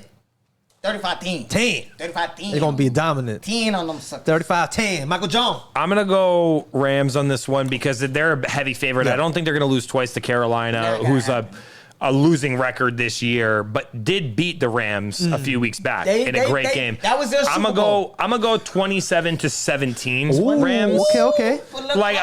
It's still good. It's similar to how I feel like the Pats in Chargers. I'm gonna just go the same thing because I feel like it's a similar sort of. That's the type of game I see. I see. Or let's actually call it 28-17 for Rams because I don't want to have 27-17 on both games. I want to go 28-17. Yeah. So that's a good one because I think that's an obvious one. We was all gonna go Rams. Because I do feel like Carolina ain't done enough, but maybe they'll have an upside. I would love it, but this one is gonna be one that I think is close for a lot of people's opinions. Yes. Green Bay versus Chicago. Ooh. I'll go first. This one, I'll set it off. I do think that Green Bay is probably like the better playoff team because they've had a chance to do it.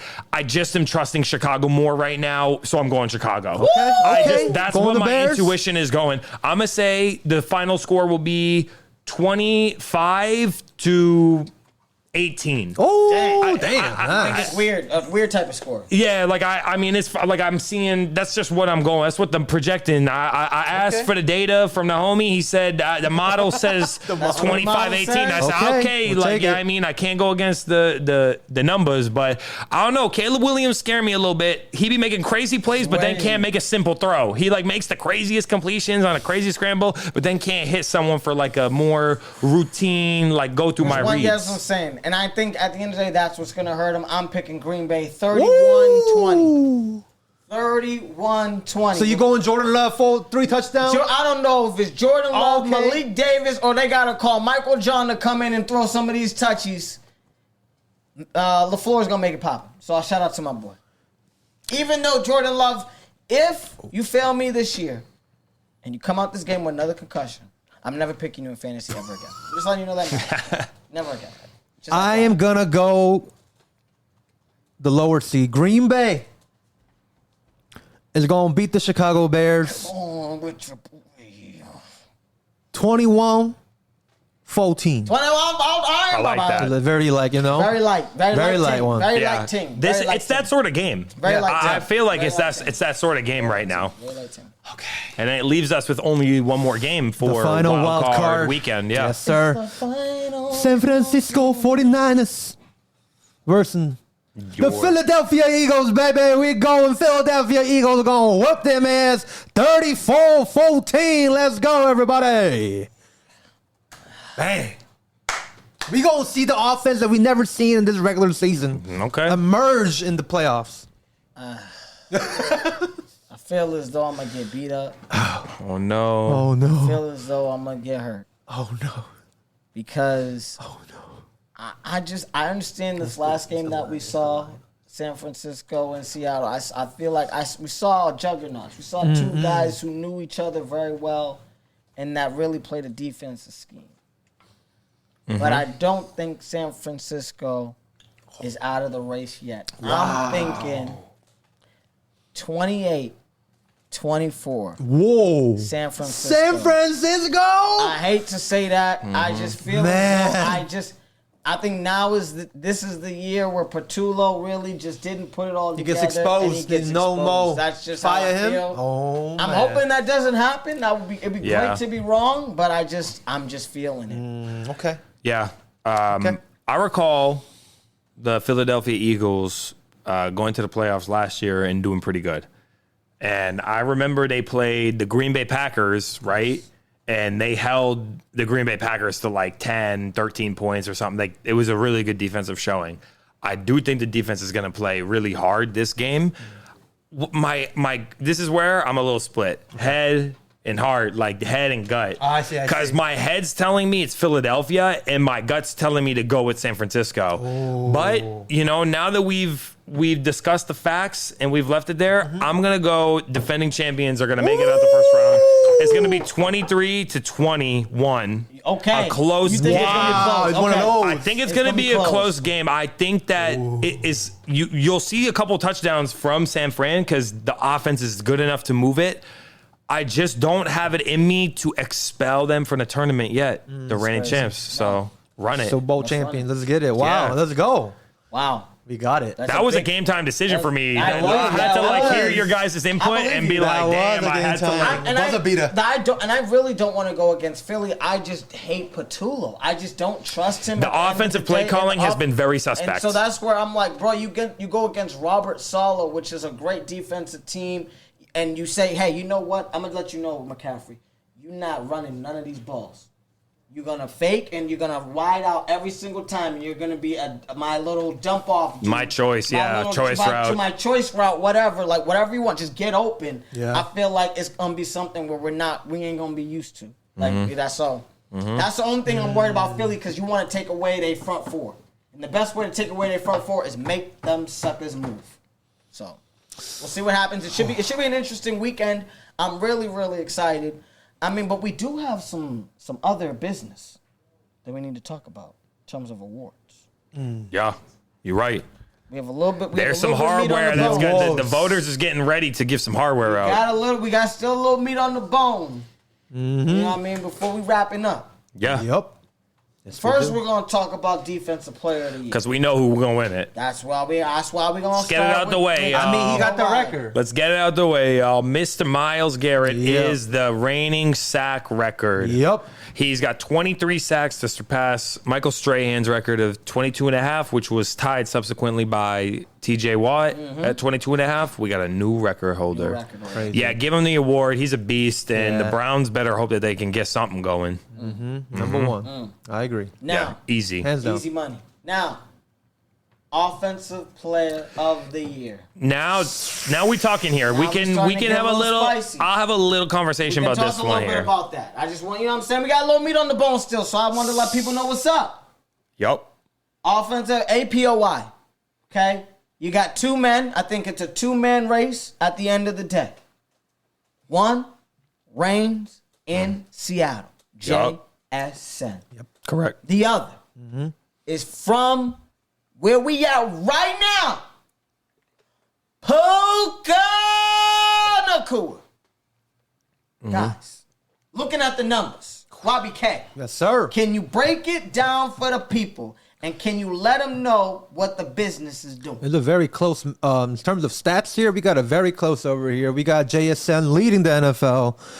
Wide receiver yards, 1793. Okay. And then we got Puka right behind him with 1715, guys. They both have 10 touchdowns. Okay. JSN played 17 games? He plays that all 17 games. All 17 games. Puka missed one. Well, Puka basically missed 2 because if you remember, he got injured to the Ravens, and he missed a lot. Like whole half. Yeah, that's what I'm saying. So think about that too. And Puka led the league in receptions, 129 catches, 1,715 yards. So he fell short by what, 78 receiving yards? JSN. I think that this was locked up when we was talking a few weeks ago.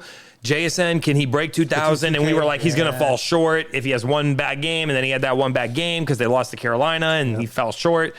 I'm sorry. I think Puka Nacua is the best wide receiver in the league, and I think he's the offensive player of the year. I disagree. Like, I know JSN been nasty all year. I just watched, from what I've watched them both play, I just think Puka Nacua makes unreal plays. Even the one that didn't count when they was trying to get that field goal at the end, the one-hander that came loose a little bit. I'm sorry. I think Puka Nacua is the offensive player of the year. I've had the privilege. Me and the shorty, you know what I'm saying? We were able to go out, do a little thing. We had a little date time. It was nice. We went to the Rams game. I got to see the Rams in Detroit play. When I tell you, I saw Puka doing some things I ain't seen another brother do, and the whole stadium loves him. Honestly, I think he's one of the lifebreds of the Los Angeles Rams. I'm picking Puka Nacua. That's Puka. Come on with it, baby. Come on with it. It was a great season. And Devontae was down, and you was still balling. So a lot of people was talking about, oh, he's getting open because of Devontae. Nah, that brother's just getting open. The thing is, Devontae was just really good in the red zone, but Puka Nacua was good everywhere. Yep. Yeah. It don't matter where you put him. He ripped a 55-yard rush touchdown this year, too. Nasty. Yeah, let's not forget that. But all right, Sam, guys. what's your prediction? I want you to tell me who you think, because I think that the public might have a different opinion. Yeah. I'm going the other way, and I'm going to have to choose JSN. Okay. This man, from the beginning of the season, my fantasy picked JSN. I did not expect anything from this man. Yeah. Nothing. Nothing. He's just my wide receiver one. All right, just slide him in there. But come on, guys. I saw this man at SoFi when, Seahawks, they lost that game, but JSN had this one-handed catch. And I was just amazed. I was like, this guy is the greatest this season. So I'm going to have to go JSN this year. I think he's going to win the award. I think the public perception is going to give it to JSN. Yeah. And I also think because Puka was talking greasy about the refs and then also the live stream. With the hand rubbing. Yeah, exactly. You're so right. I think that because of that, the voters is going to want to give it to. I just think from what I've watched and the fact that he played one game less as well as another half, I get it too because he plays with Stafford, but Sam Darnold's also, he loves finding an affinity with someone and feeding the ball there. So, yeah, I think that award at least went up for grabs with the end of the year that Puka had. I agree. So, I mean, we gotta talk about this. Talking about going from Puka and Jason, we gotta talk about Coach of the Year. Yeah, of course, because definitely. You know what I mean. Matt McDonald, you know what I mean, possibly being. He's the second place to me. Throwing the Seahawks into the playoffs, having the number 1 seed. I think it's an amazing situation. Yeah. I do feel like it was a decent team though that he inherited.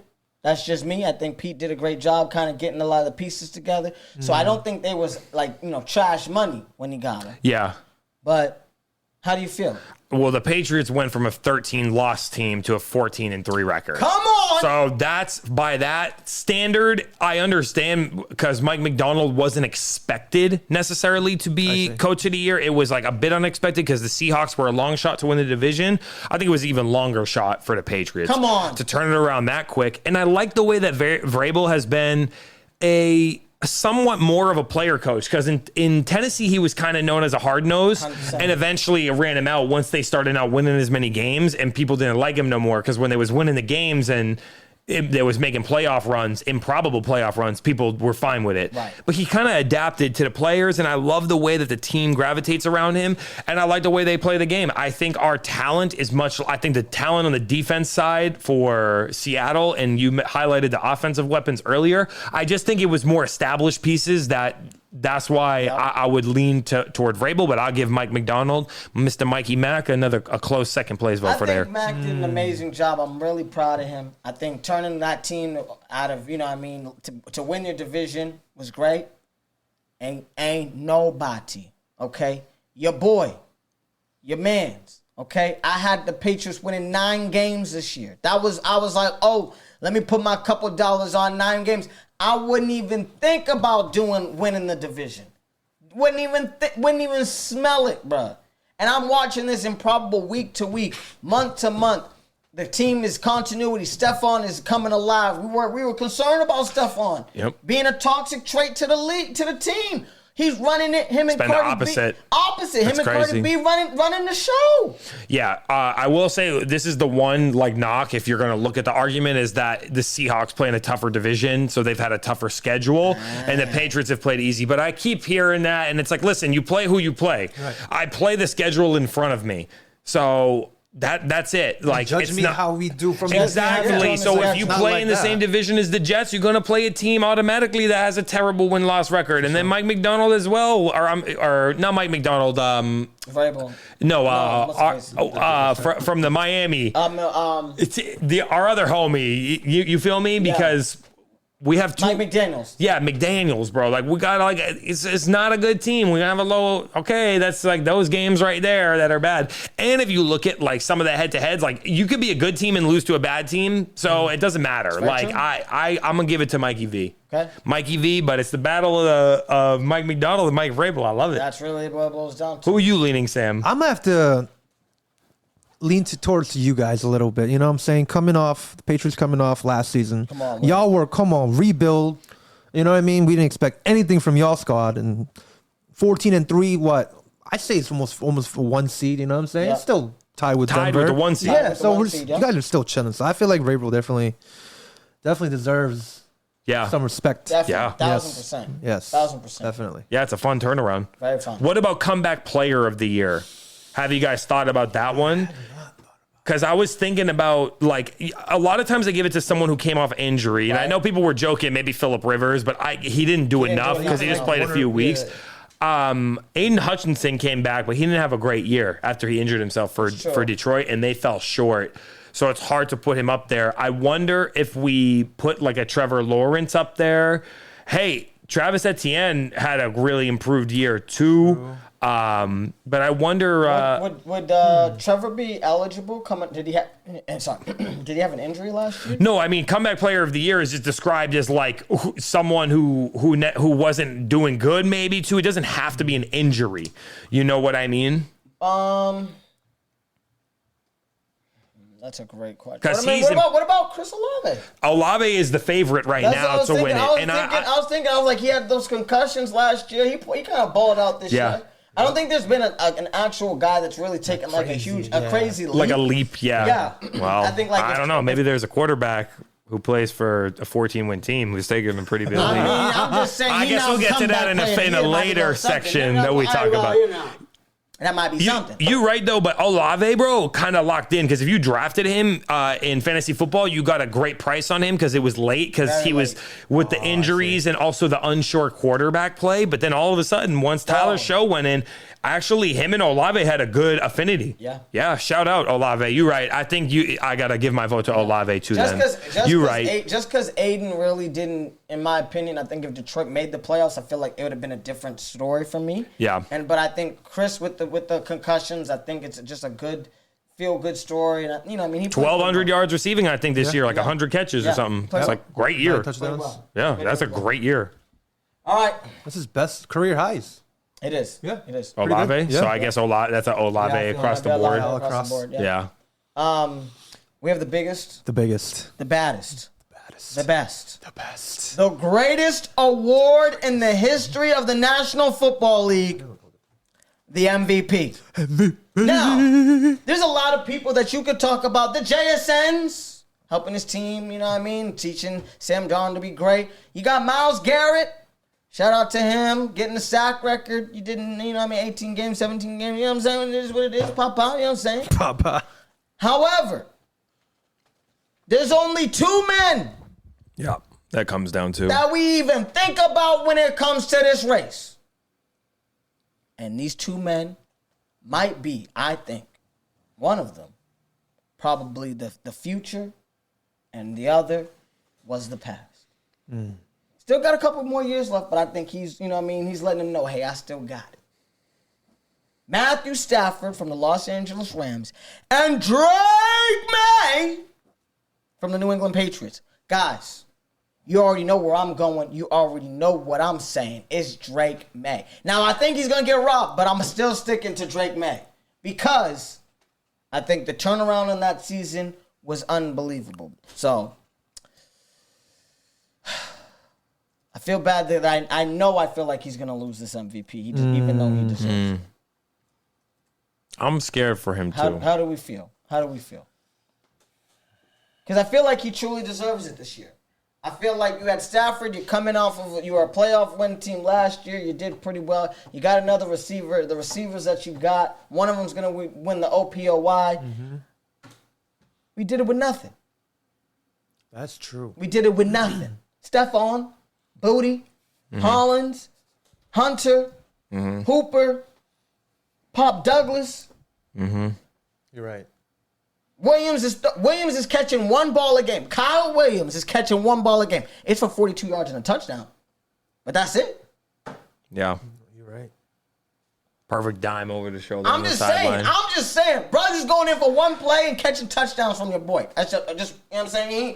He ain't have more than 10 snaps, 15 snaps. Yeah, you got to look at the facts for each, like for the argument for each, because Matthew Stafford led the league in touchdowns and passing yards, but the award is not meant to be who had the best stats. And we've learned that the last few years because we felt like it was flip-flop when they gave it to Lamar, when we thought Josh should have won it 2 years ago. And then, of course, last year when Lamar had better stats even than the year prior, they were like, now we got to give it to Josh. So you have to take the record into account. That's what we're learning. Like, there's other factors that go into it. So we can decide amongst ourselves what we think is the appropriate factor. I do think winning your division and having more wins in your conference is one thing. 14-3 versus 12-5. Is it drastic? No, but it's very hard to get 14 wins in an NFL season. Doesn't matter how easy your schedule is, but that is the next point to say, look at the strength of schedule. The Rams play and Matthew Stafford played against these teams, and the Patriots played against these teams.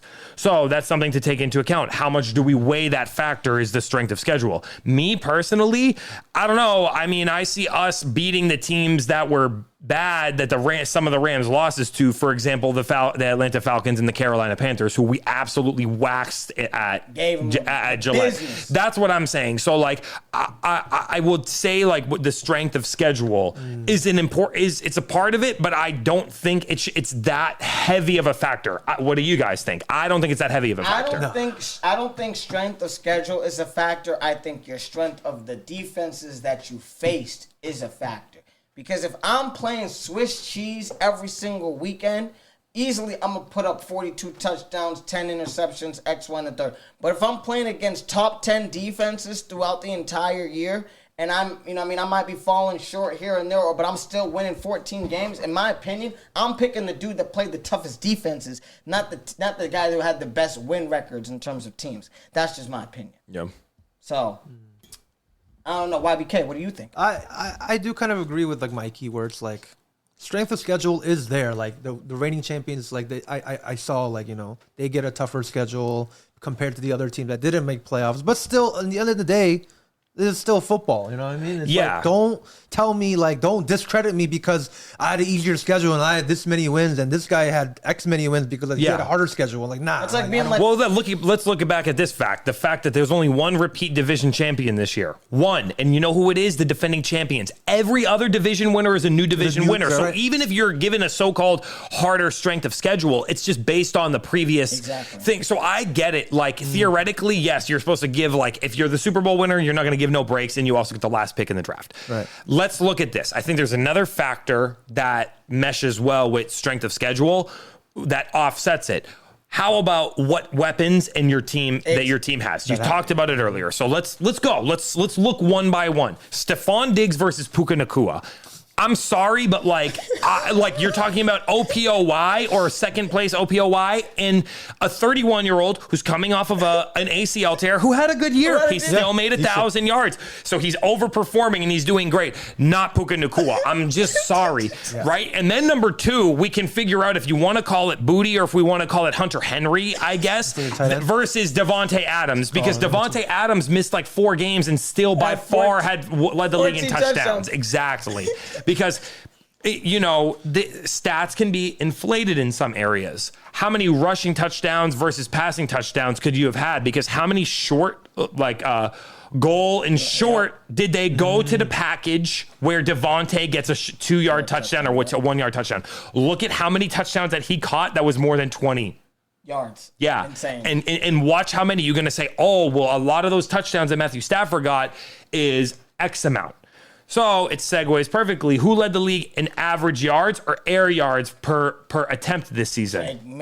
Drake May did. He did. So that shows you it ain't like, oh, it's easy. He's throwing the ball short, dinking and dunking. No, he's the number 1 in the league for how far it's going down the field for passes per attempt with these weapons. I do think that it's close because I love what Stafford's done. I love it. I do think it's close, though. There's a lot of these factors I think if the only reason why Drake May loses is a legacy situation. That's where I feel like that's the only reason why. Because when you look at it in terms of actual football, you're like, bruh, you had an amazing offensive squad. Not even to talk about the defense that you have, because your defense isn't bad either. And then we go to literally the New England Patriots that were piecemealing our free agents together in the offseason. Yes, we spent some money, but we're still piecemealing our guys. Yeah, and drafting. Yeah. And luckily, we put it all together. We have some continuity. Bam. Also, who led the league in completion percentages this year? 72%, the highest in New England Patriots history. Oh, no way. And there's been some one or two decent quarterbacks who played for the Patriots, and it's just, this is the new record for completion percentage this season. So I do think that's important, looking at in combination with the fact that he throws it the furthest downfield.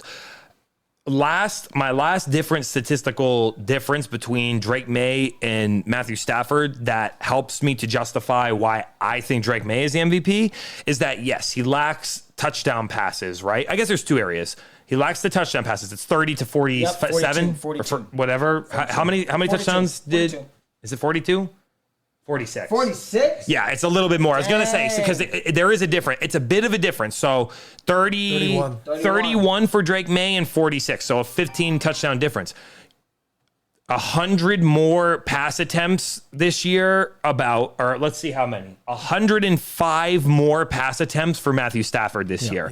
105 more pass attempts to throw for 300 more yards and 15 more touchdowns. And that's why I think it's so important that all those goal line situations were going to Devontae Adams. Yeah. It's not like you were going for yards and moving the ball. It was just the touchdowns happened to come in those sort of packages, which is still a great credit to Matthew Stafford for executing the offense and getting the ball in goal line situations to his 3 tight ends, who all get to touch the ball, and to Devontae Adams, who had 14 of those touchdowns. I just think with 100 more pass attempts, Drake May would have had over 5,000 yards and probably would have been closer to 38 touchdowns. 35. Yeah. 30. And it's not even a question to me because efficiency is so important. So you're giving it to Drake. Well, what about the rushing? Does the rushing have an effect for you guys? Who's a better scrambler this year? Drake May. Now, who took more? Now, there's 2 ways to look at it. Who took more sacks? Drake May took more sacks. He's a bit younger. Okay. Didn't get the ball out as fast. So I think that Stafford gets the points there for his veteran presence because Drake May took more sacks, I think 20 more sacks or so than Stafford did. But right? I think he also ran the ball a lot more than he did too. Exactly. So, right? Where do if we were looking at where these things offset, he took more sacks, but Drake May rushed for 400 yards, 450. But did it feel like he's rushing like the way these rushing quarterbacks do? No, I felt like, I feel like. No, he rushed for 450 yards and 4 rushing touchdowns. Not even close. Not even close. I think he had moments where he needed to. Let's even see it. We can't even get on the list. They lock out the list. That's how low Stafford is on it. You know what? He didn't rush for none because of his sacks that were yards lost. He didn't got no positive yards. You see what I'm saying? Yeah. So that's a big difference. 450 rushing yards is not nothing. No. Especially when if you taken that many sacks, you probably at least 100 yards in the minus. He ran more than Jalen. Yeah. You know, that's crazy. I know. That's what I'm saying. So, no, I think Drake May rushing the ball did not seem like he was really running his the ball. Scrambles was just taking good scrambles when it was there, like not forcing the ball in 4 touchdowns. I feel like then if you put the total touchdown number together, it's 35 to 46. Yep. It's close. Both have the same amount of interceptions, and Matthew Stafford threw the ball 100 more times. Yeah. So he's a little bit more efficient at not throwing interceptions. But I don't think it's drastically different. If he only had 2 interceptions, I would say, all right, we're looking at an Aaron Rodgers, Tom Brady type year, right? But it's not like a historically low number. Yeah. And I think we've laid out with all of these things laid out, my vote goes to Drake May first place and Matthew Stafford second place. I just think when a culmination of all those things, like Drake May did what he needed to do. We didn't have a 1,000-yard rusher. We don't have Kyron Williams rushing for 1,200 yards with a good backup as Blake Corum. We have 800 yards from a rookie, Travion Henderson, and about 800 yards from our veteran Ramondre Stevenson. And now we got our 450 from Drake May just to barely have, like, you know, instead of 2,000-yard rushers, but at least we got, you know, it's serviceable enough to help us get wins when we need it. So I got to give it to my guy. Can't believe that we started like earlier this year talking about top 5, or top 10, top 5. Yep. And now we're talking about who is going to be the MVP. Just looking at the turnaround, sophomore year, so it's only the second year in his career. I do think that, yes, you're a veteran, Matthew Stafford, so we know you're older and look at someone at that age having the success. I think it's the same thing for a 23-year-old to go out there and do what he's done, you know? It's true. Lamar did it in his second year, and Patrick Mahomes did it in his second year. Respect to Drake May. If he comes up short and gets second place, no shame. Great, absolutely great year. Blew my expectations out the water. Drake May, you have a bright future ahead MVP 2025, 26. So bright. Even though you get second, but I'm still going Drake May too. You still going Drake May? I'm gonna have to go Drake May because even from the beginning of the season, like when we even talk about Patriots, Drake May top 5, and I'm like, wow, like what a come up, you know, from what you guys had last year. So yes, I'm gonna have to go. Guys, I mean, you just. The facts are the fact. The facts are facting right now. You know what I'm saying? And I can't allow, you know, facts to mess up necessarily my gut or my feelings based on what the general public's gonna do. Well, you could say who you would vote your MVP. Oh, my MVP is Drake May. That's what I think we should say. My MVP is Drake May. That's what I'm telling you for OPOY. I'm going Puka Nacua. But I think if I had to tell you, if I had to bet who is the public voting, I think JSN will win. Same thing here. Yeah. I think if anything, the public might be leaning toward Matthew Stafford. Yeah. My vote is for Drake May. I will live whatever the result is. Yeah. If I get a point if Drake May wins, and I will live with a result. But I understand what you feel because I think the public is the wool has been pulled because we love whoever has the gaudiest stats wins the award. And that's why I'm like, fam, at the end of the day, it's like I've been talking to y'all all year, okay, for almost 3 to 4 months about saying my Patriots are top 5, my Patriots are top 5. Even when we was coming out, listen, we had a few losses in some situations. I was still saying my Patriots are top 5. Oh, my fault. But we might have a small technical difficulty, but we're still running right here. We're still running. We have a small technical difficulty. I'm sorry. My excitement got me going crazy. I was so excited. I was pulling stuff because I was so frustrated because I feel like the public's going to screw my boy over. I'm picking Drake May, but I feel like the public's going to screw him with Matthew Stafford. So it is what it is, and I got to take it. But yes, I'm going to live and die with my Patriots. They my boys. We back. And I'm very excited. Yeah. I'm very excited. And I will say this. If Matt Stafford wins it, I'm not, like, pissed. No. He didn't deserve it. I just think if we're looking at the way we factor the awards, the whole scale, like, on a debate level, that's where I lean, my boy. I feel you. Drake May. Drake May.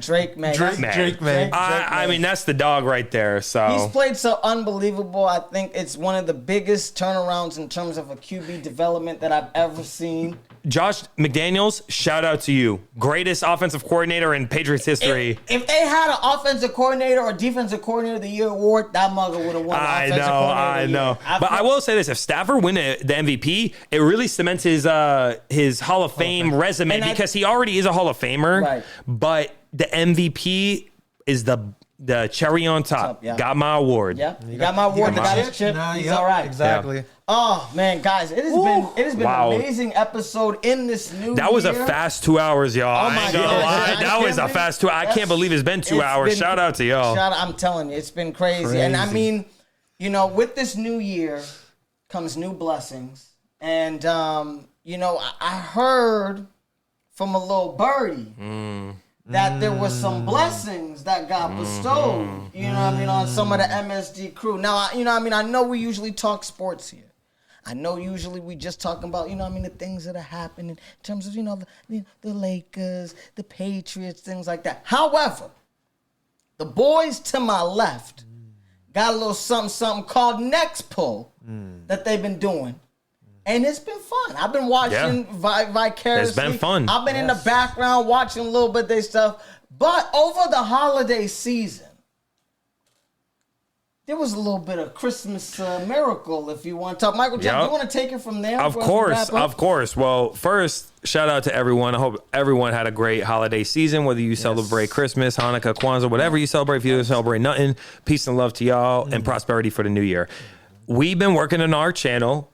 We love our sports ventures, so shout out to MSD. And of course, we have our foray into the trading card world. Me and Sam was roommates, and we was pulling baseball cards a few years ago. Yep. And of course, I've loved Pokemon since the first day. Back to day dot. We that's when we was running it. Mm-hmm. So, and pardon the technical difficulty because we might be blacking out here. We've been running for a hot minute, our camera might be blacking out for a hot second right here. We'll be right back. But Next Pull Media is just our platform where we enjoy opening trading cards, sports cards, trading TCG of all sorts. We love our Pokemon, but shout out to the league, league cards coming out, One Piece, all that. And so on Christmas, of course, we in the giving spirit. Yes. Also, it's my birthday, so I know the homies got some special stuff for the boys. So shout out to the family for y'all for taking care of me. We had a great night. Come on. We brought some cards over. We had a lot. We had a great opening. We put it all together. A few of the gifts that we brought, we had one special one because, we've been trying to pull something big. We've been looking for a banger. We've been looking for a banger. I've been waiting for my homie. Sam pulled his first SIR, but Japanese. He got the version. Rockets Mewtwo. Yes. We was looking for another banger, which we pulled some Paldean Fates. Ooh. So I gifted Sam his first ever Paldean Fates. It was a 3-pack blister. Okay. 3 packs inside the blister. I bought that at a card show last year, probably like $20 or $25 because I bought that with some other things. It's just in my sealed collection, but I wanted to bring a special gift for everyone. And I knew it would be a perfect gift for Sam because it's a great set to pull. They got the baby shinies, but they have 2 massively popular cards. One which is increasingly growing in popularity. The Charizard, shiny Charizard, and then the Bubble Mew. It's been going up. And in Christmas fashion, I had to give it over to my brother Sam. Yes. And what do you know? Well, tonight on his last time, I pulled the Bubble Mew. Let's go!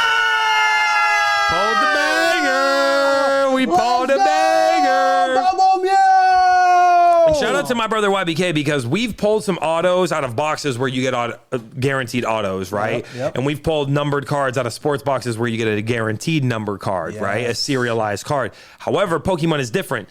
The hit rates is the hit rates. 1 out of 1,000 is 1 out of 1,000. Ain't no guarantee in what box you get. 3 packs. This boy opened 3 packs total. People open hundreds of packs and never pull one.